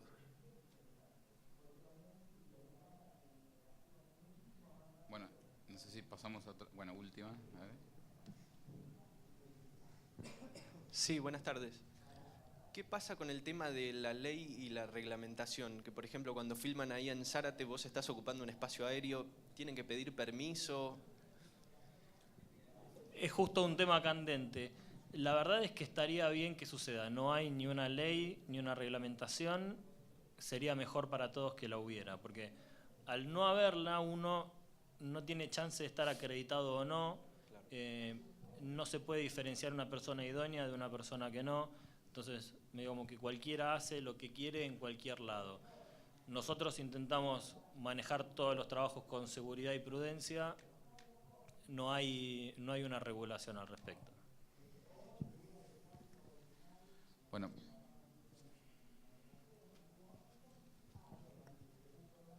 Hacemos esta última, después si quedan más para el final. Hola, para volver al tema subacuático muy corto, 2 consultas en específico, ¿no? La primera es si cumplen esta ley del buceo siempre se hace por parejas, ¿no? Digamos en general, de acuerdo a si es digamos estudio, piscina controlada o en el mar, ¿no? Y la segunda es cómo manejan el tema de las inversiones, ¿no? O sea, los tiempos y en general, ¿no? O sea, por ejemplo, se sumergen todo lo que se pueda de acuerdo a las tablas de compresión, etcétera, etcétera, o prefieren, digamos, bajar, hacen una toma, vuelven a subir, bajan, ¿no? Más o menos eso. Y depende un poco del trabajo. O sea, en el comercial de Impulse que vimos, y tanto Santi en el de Toyota, no tenés ningún tipo de límite de fondo, porque estás filmando a 2 metros de profundidad, 3 metros. Yo en el de Impulse, no me acuerdo por qué, si porque estoy mal de la cabeza o qué, fui como el único que no cambió de turno. O sea, fue un comercial que se filmó durante 20 horas, dividimos en 2 equipos de trabajo que nos íbamos reemplazando. Yo no sé por qué estuve las 20. Porque estuviste una parte fuera del agua, asistiendo, me parece. Desde ahí te quedaste. O las horas extras te convencieron. Te convencieron las horas extras. No, en el de Toyota, por ejemplo, yo me había jodido un poco un oído y me molestaba bajar y volver a subir. Un buzo ahí de la Armada me dijo, ¿en cuánto lo terminás? Me faltaban 2 días de rodaje y en 8 horas, si le pegamos, lo terminamos. Yo ni sabía que se podía, me bajaron tabletitas de chocolate y yo me quedé 8 horas y no te pasa nada, porque las tablas son para cuando bajás mucho. Cuando bajás, esto era 3 metros como mucho, entonces no. Lo que te pasa es que te hartás, pero no. En publicidad o largos y eso es raro. Sobre todo porque, no sé si están de acuerdo, pero la luz buena es hasta los 3 metros. Entonces, si bajaste más es para otra cosa, para buscar algo que solamente está abajo. Si estás filmando publicidad o largos es raro que baje más. Sí, cuando haces documentales, que por ahí yo tuve que grabar naufragios o cosas que los mejores naufragios están a más profundidad porque tienen menos erosión, ¿no? de las corrientes. Entonces, en esos casos sí ya, digamos, priorizás las normas de buceo. Sí, perdón, Gaby, siempre priorizás nunca haces un buceo compresivo para filmar.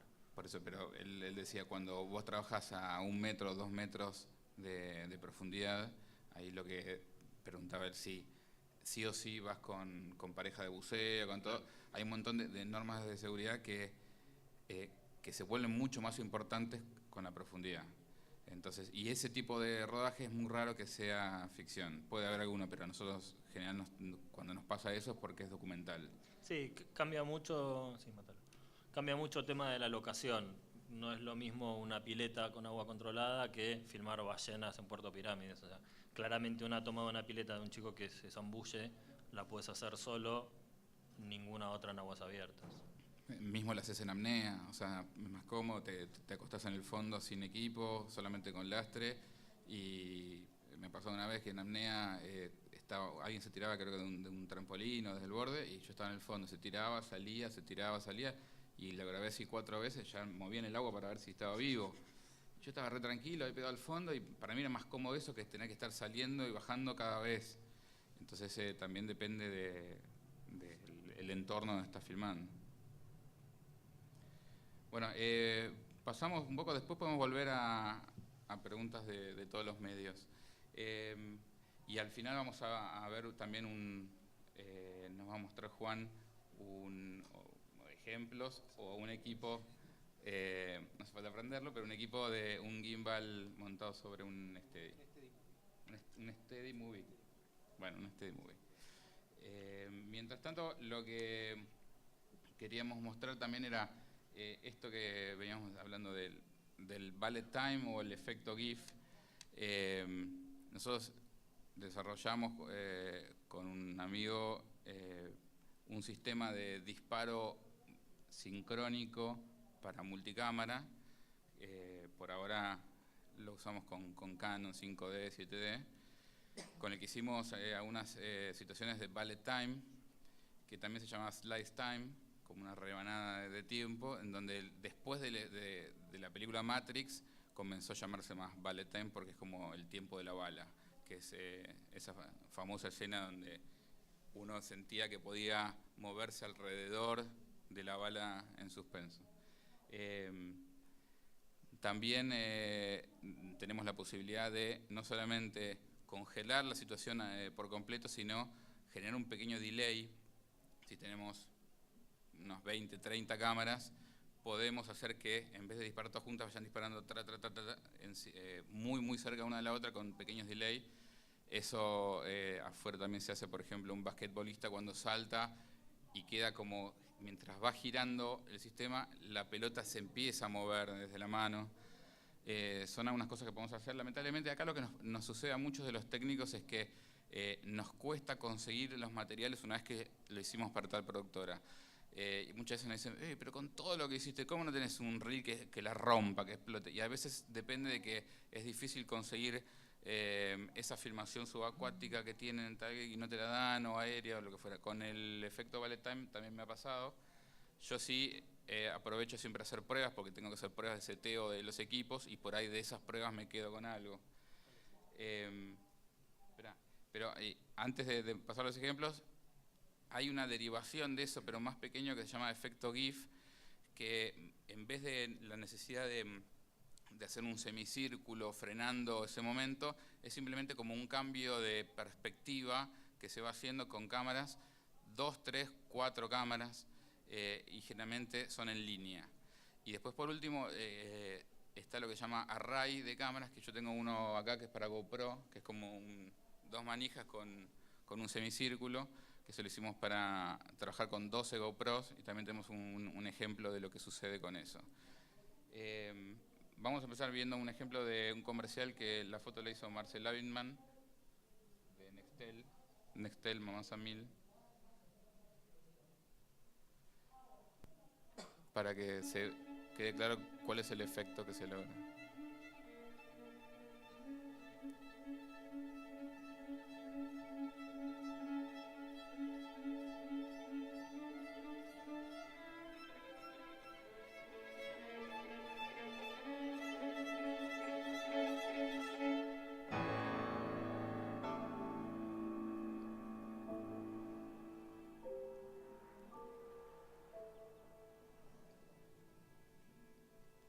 En general, este efecto, nosotros lo trabajamos acá siempre con 4 cámaras. Para algunas cosas usé 7Ds y para otras 5D que me sincronizaban diferente.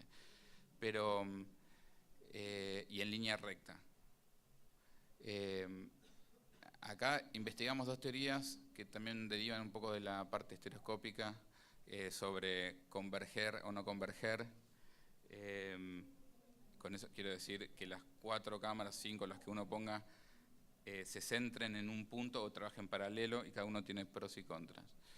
Lo que quería marcar es, por ahí hay alguna toma en este comercial que también está hecha de forma diferente, porque si yo tengo algo animado, una persona que se mueve, un objeto que explota, papeles en el aire, necesito sí o sí sincronizar con varias cámaras en el mismo momento.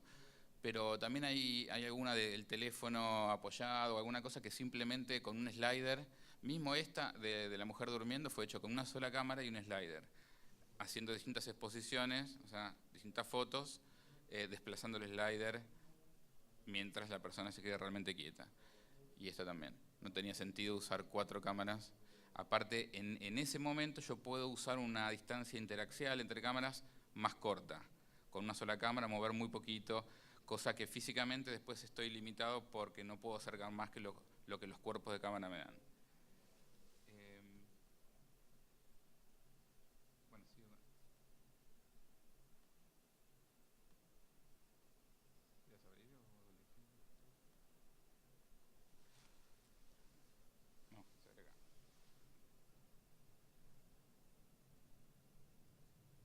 Este es otro ejemplo donde usé solamente dos GIF. Es una apertura de un programa que hicimos el año pasado, y simplemente en el medio, ahí pasó una muy rápido y ahora viene otra. La diferencia con respecto al ballet time, una fundamental, es que este es un efecto muy simple y económico. ¿Qué pasó? Se ve bastante ruidoso con el proyector, pero la idea es que es algo simple que yo tengo dentro de mi productora 4 cámaras seguro, con una estructura simple y lo puedo manejar bastante bien y rápido.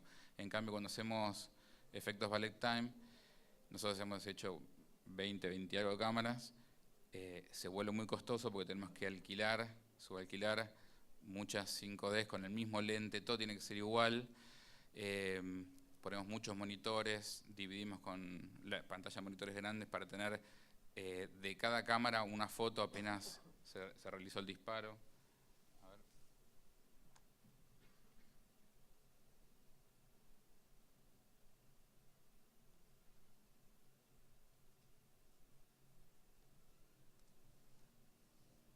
¿Se mandó? Este es un ejemplo donde usé algo que en el medio entre GIF y Ballet Time era con 5 cámaras. Esto debería tener audio. Después le dimos como cierto movimiento, acercando, alejándonos. La idea es que no fuera demasiado prolijo. Sí la captura, pero después tuviera un efecto. Esto lo hicimos para la fiesta ochentosa del año pasado de la radio de la Metro. Esto y más 2 videos completos que tenemos. En este caso la sincronización es diferente porque como utilicé Flash, para este video utilicé Flash sincronizado directamente a través de Flash, podía hacer distintos disparos y tener varias veces a la misma persona. Los dibujos de luces los hicimos todos. Él se ríe cuando yo digo que eso lo hicimos todo analógico, que no tiene efectos de post, pero parece, pero es todo hecho en el momento. Nos divertimos jugando con cosas de colores y luces alrededor de los personajes. Y les puedo mostrar algunos de los originales.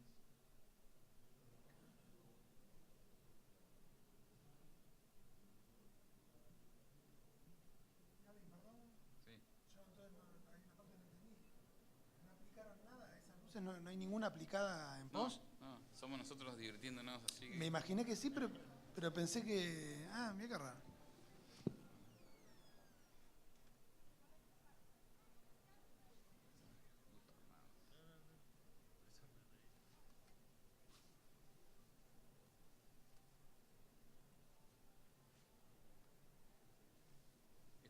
Estas son algunas de los GIF limpios que después usé para el conteo.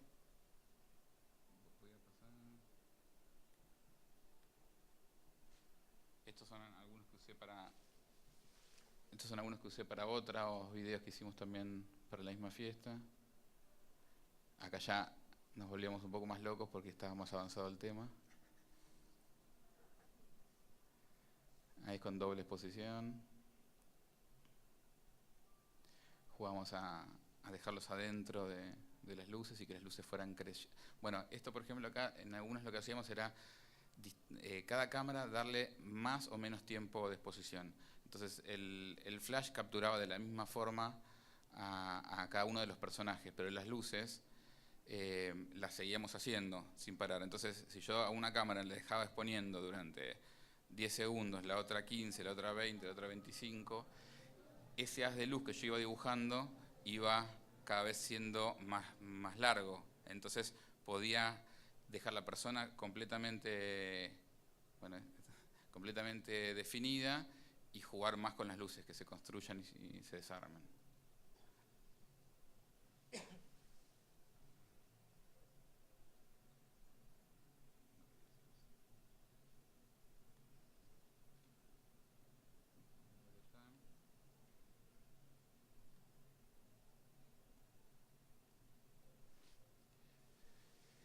Acá tengo una foto de uno de los armados que hicimos de Ballet Time, era para Turner, yo después nunca lo vi y lo pedí y no me llegó, pero tengo algunos ejemplos que hice ese día con pruebas En realidad el día anterior, con algunas cámaras menos, creo que eran 15 o algo así.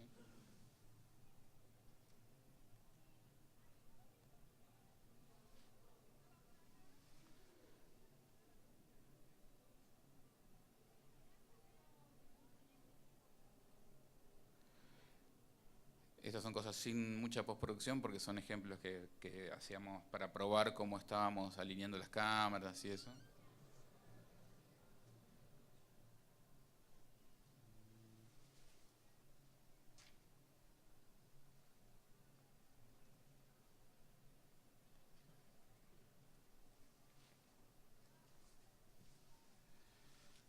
Ahí, por ejemplo, estamos armando un GIF bastante sencillo, simple, que hicimos para una campaña de modelos. Busco ahora si veo los ejemplos hechos.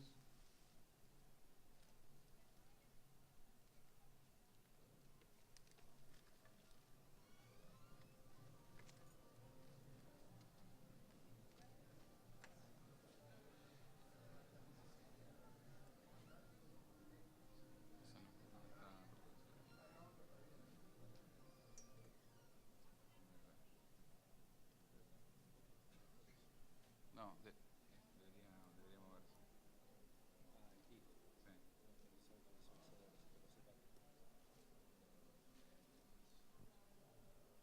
No sé si alguien quiere ocupar este segundo.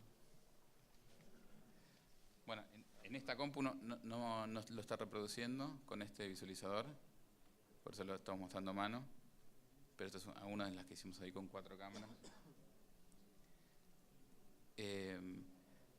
Voy a mostrar un ejemplo de GoPro, por ahí algunos lo vieron porque circuló, en donde, que es una imagen de afuera, donde un tipo está en una terraza escupiendo fuego y tiene un array de cámaras bastante largo, que después nosotros nos inspiramos para hacer el de GoPro que tengo acá abajo.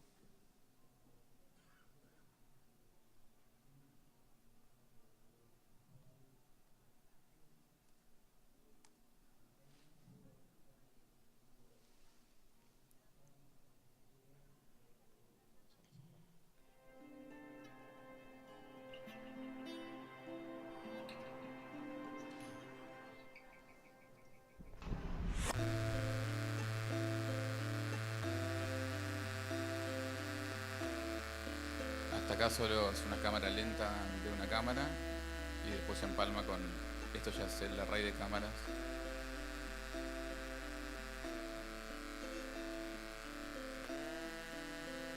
Que no tiene por qué ser hecho con fotos, puede ser hecho con video, en donde, por ejemplo, acá podemos estar filmando con una GoPro a 120 cuadros. Entonces, mientras nos vamos moviendo, y además del efecto cámara en mano que podemos mover un poco el sistema, el fuego sigue avanzando. Y siempre la última cámara, la primera o la última cámara, conviene que estén grabando video, porque eso puede darle como una situación de inicio o de final más creíble. Nosotros con los ballet que hacemos también solemos definir una cámara grabando video al inicio o al final. No sé si quieren consultar algo de esto, porque si no pasamos a la parte de gimbal con Steady.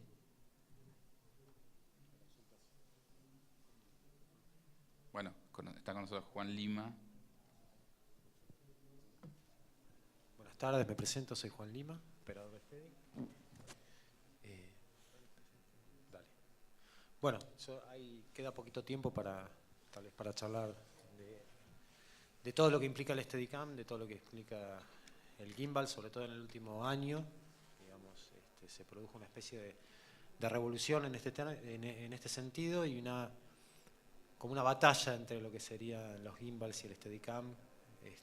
Desde el lado del Steadicam, minimizando el rol que tienen en un set de filmación o como posibilidades a futuro, y desde del lado de los fabricantes de gimbals y eso, dando por tierra todo las posibilidades que sigue teniendo el Steadicam, ¿no? En un set de filmación y eso. Yo iba a explicar un poco la tecnología de los gimbals internos, pero creo que quedó bastante claro con una de las partes de las explicaciones de Iván. Son sensores, acelerómetros, motores, brushless, que significa sin cepillos. Y en realidad tiene un funcionamiento bastante simple. Los sensores mandan una señal a una placa controladora. La placa controladora responde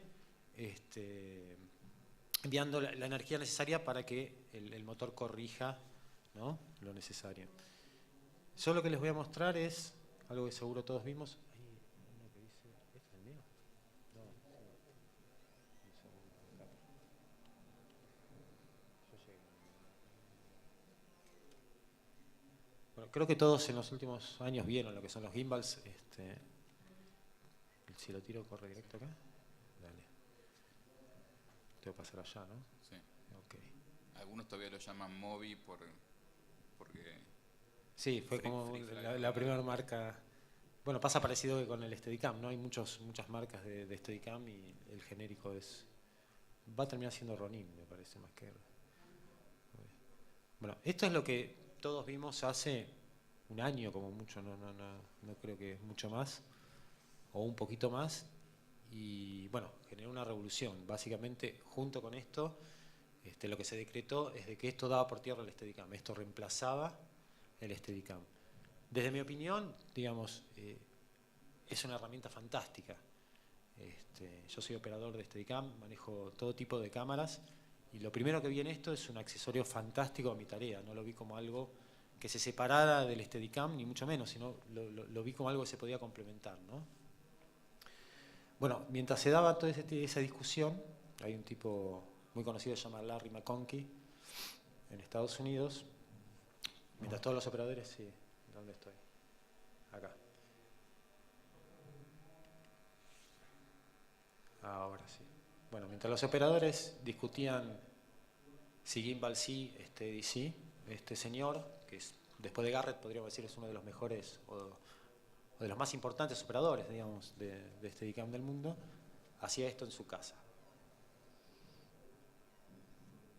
Bueno, a más de uno, digo, yo participo en foros y en discusiones con personas de todo el mundo, creo que varios nos quedamos con la boca abierta. Primero porque nos pareció muy simple la idea de él, y segundo porque no se metió en este tema de discutir si una tecnología sí, si una reemplazaba a la otra. Simplemente agarró, mezcló las dos tecnologías y hizo algo nuevo, ¿no? Lo rescato porque aparte es una persona grande, no es un... ¿no? Bueno, estas son las tomas experimentales que hizo. Esto se presentó en la NAB, digamos, en realidad él no lo presentó, pero apareció Garrett y el dueño, ahora no recuerdo el nombre, de FreeFly, que es la empresa que fabrica Movie, en una charla en donde justamente, ¿no?, se ponían de acuerdo sobre estas cosas y discutían esto que estamos hablando ahora, ¿no? Ahora quiero ver, para adelantarlo, no, lo dejo corriendo. Bueno, este sistema, para describirles un poco lo que hace, es un sistema, digamos, que mezcla los movimientos y el equipo tradicional de Steadicam. Yo supongo que la mayoría sabemos bien cómo funciona un Steadicam, o nos imaginamos, ¿no? El brazo soporta el peso y aísla los movimientos de la cámara, lo que hace el operador, ¿no? Y tiene una herramienta que conecta con el gimbal, ¿sí? Y se utiliza, en este caso, de manera frontal. Esto es una toma de la última... Esto ya está en un set de filmación, ya no son pruebas, ¿no? Bueno, esto sería conocido ahora como un Steady. Él lo bautizó, digamos, hay que darle crédito por haber sido el primero realmente. Hace unos meses, no hace mucho. Esto sería un Steady Movie frontal, no tiene acción lateral. Simplemente sirve para este tipo de tomas, cuando uno avances y retrocesos yendo, digamos, de super low mode o de high mode a low mode. Y ahí es lo que los quería contar, porque justamente una de las cosas que tiene esta tecnología, la tecnología gimbal, que se mezcla muy bien con el Steadicam, es el Steadicam tradicionalmente tiene dificultades para pasar de lo que es low mode. Low mode es un modo bajo, significa invertir el Steadicam para tomar un radio de alturas de la cintura para abajo, para tener una idea, y high mode o modo normal, que es lo mismo con el Steadicam a la inversa, como estamos acostumbrados a verlo, y toma desde la cintura hacia arriba. Después se pueden utilizar extensiones de poste para ir más arriba, pero en general esas son las dos grandes posiciones y los dos grandes modos de Steadicam.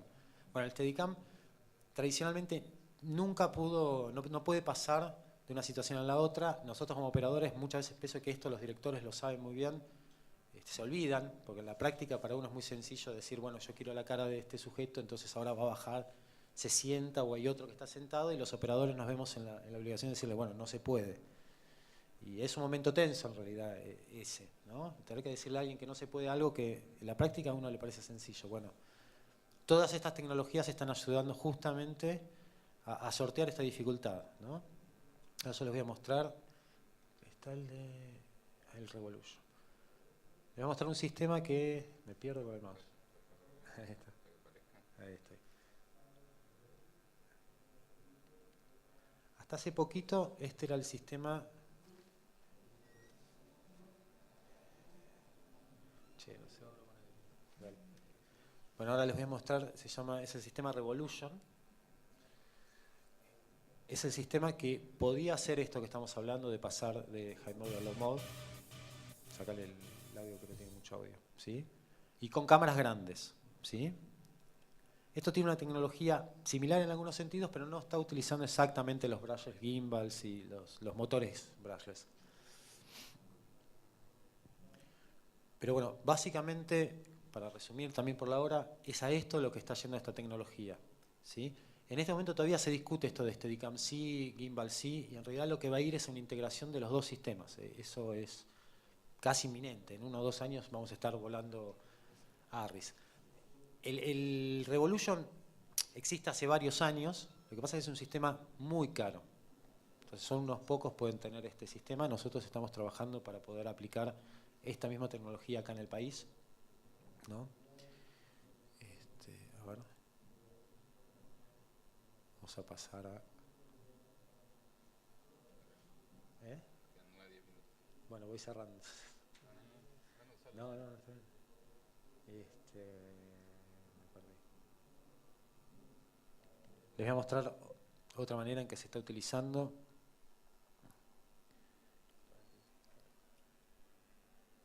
Ahí está. Dale. Bueno, esto que están viendo es otro sistema para mover los gimbals. Yo personalmente prefiero la combinación con Steadicam y estoy trabajando en eso, en esa dirección. Pero no quería que, digamos, por ser operador de Steadicam no presentar otras soluciones. Hay un fabricante de chalecos de Steady que se llama Walter Klassen.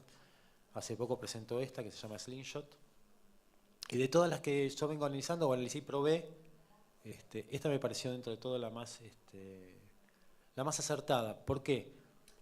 Porque a veces la gente se fascina con el tema de las posibilidades tecnológicas de los gimbals y se olvida de que esta cosa de poder ir de low mode a high mode es clave, digamos, es como la distinción, ¿no?, de la tecnología esta. O sea, estabilizadores ya teníamos antes de que aparezcan estos aparatos. Bueno, en la imagen, digamos, lo que podemos ver es lo que digamos, el Steady es mucho más estable cuando está combinado con esto. Lástima, bueno, que no nos queda tiempo para ver o para mostrar ejemplos. Pero creo que se pueden dar una idea un poquitito de a qué apunta. En los próximos años lo van a ver de maneras mucho más concretas, o sea, esta discusión va a desaparecer. Lo que van a ver es un sistema integrado entre las dos tecnologías. Y bueno, eso. Si alguien tiene alguna pregunta en particular sobre gimbals o alguno de estos sistemas que la quiera hacer, o el funcionamiento, cómo están conectados, la podemos responder ahora, ¿no? Sí, sí.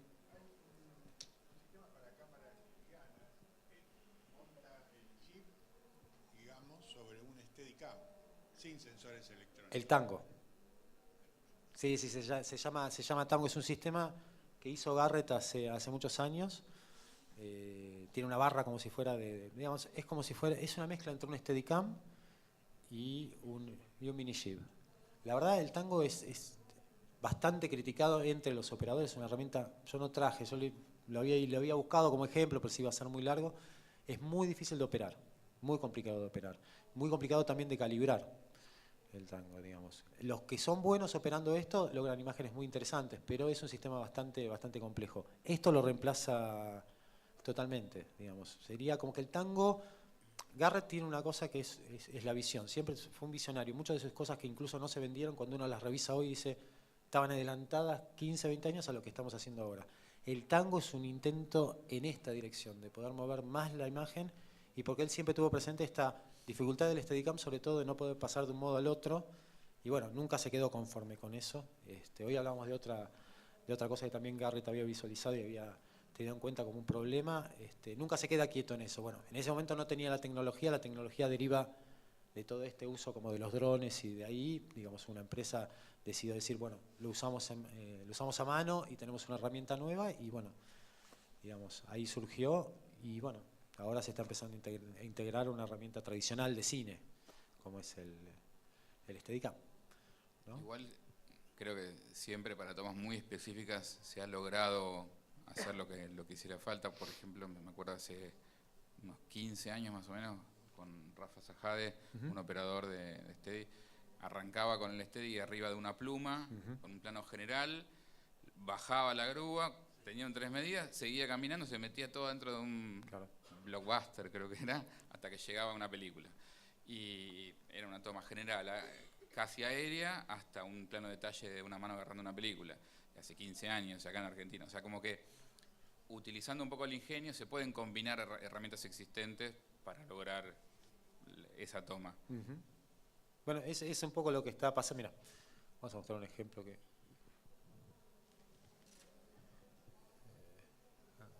Este es un alemán que yo lo conozco personalmente y hablo bastante seguido con él sobre este tema.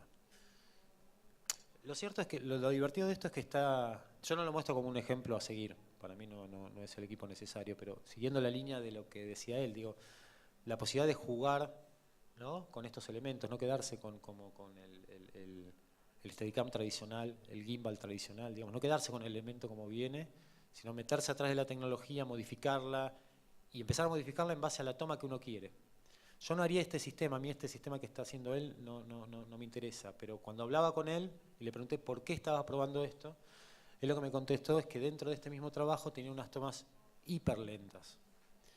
Es medio difícil explicar técnicamente que la toma hiper lenta para el operador de Steadicam, al no haber inercia, uno arranca con el equipo, pero es demasiado lenta, se hace muy compleja. Algo que uno puede decir, bueno, es muy fácil, el operador tiene que ir de acá hasta esa punta en determinado tiempo, súper lento y manteniéndolo, si después de todo el equipo va a hacer el trabajo. Y en realidad no es así, el operador se tensa, camina, trata de caminar lento, la distribución del peso es muy difícil para que se haga la transición hasta ese punto y que no se note, y la inercia no es la suficiente, y la toma puede ser una de las más desastrosas que hace un operador. Realmente uno se siente a prueba, sale.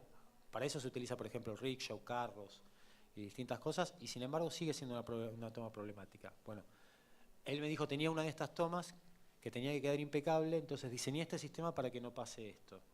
Esto está hecho con una marca, también una empresa que se llama Portahead, que le suministraron los equipos. La mayoría de los equipos que tiene él los fabricó él, desde el brazo, el chaleco, ¿no?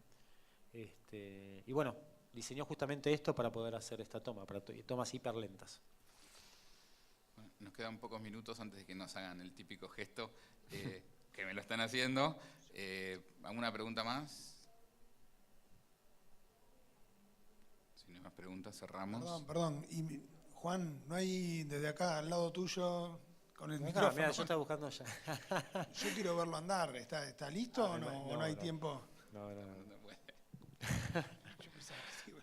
Cuéntenos. Bueno, uno de los problemas que tiene la tecnología esta es que te encontrás con problemas. Hoy no estuvo funcionando ayer, estuve usándolo hasta ayer en trabajos y todo. Y nada, por eso hoy me veían medio sufriendo acá al costado. Uno de los cables que conectan los sensores no está funcionando bien, y bueno, lo llamé también a Ariel, que trabaja, digamos, que venga a dar una mano, porque él trabaja con giroestabilizadores, pero no logramos hacerlo. Acabo de quedar como el garca de la mesa, ¿no? Avísennos a estaba cerrando la, estaba Sabíamos todo, estaba pero cerrando bien y a mí no me dicen nada. Yo dije, ¿por qué? Por falta de tiempo, ¿no? Sí, bueno, en esto, digamos, es para que lo sepan, igual no es un justificativo, pero es una cosa que se está probando en los últimos 2-3 meses. Y somos pocos los que estamos haciendo esto, digamos. Recién ahora la gente lo empieza a ver como algo súper lógico. Ah, claro, sí, mezclar las dos cosas. Hace 2 meses cuando lo decías, todo el mundo parecía que era como una locura, ¿no? Era una cosa o la otra y no había manera de hablarlo. Pero bueno. Es que si pensás, empezaron sacando algo, ¿no? De un octocóptero, hexacóptero, de un dron, sacándole Sacándole algo, y ahora sumás exactamente, otra poniéndolo cosa. y ahora sumándole otra tecnología. No hay un manual, esa es la verdad, entonces de repente a mí me pasa, la otra vez nos pasó con un movie, con una Epic, con varios motores, o sea, llevamos una movie que es un movie, no armada en Steady, supuestamente tiene que funcionar, la marca te dice que funciona, y en el set, en una situación que no era controlada, nos encontramos con millones de problemas que no están en ningún manual, desde problemas de una señal que se te puede colar, hasta un cable que te falle y decís, bueno, digo, no tengo repuesto justo de este cable, o sea, es todo muy así, está todo muy así en este momento, y lo que decías vos, esa transición de un aparato como ese a pasar por las manos, a pasar por el Steady, bueno, va generando, digamos, como que hay faltantes de información que uno los va reconstruyendo, ¿no?, en base a pruebas. A mí me parece no queda espectacular otra. que esté sucediendo esto, porque en la etapa de transición antes de este equipo era volar con aquel equipo en lugares que no están diseñados para volar.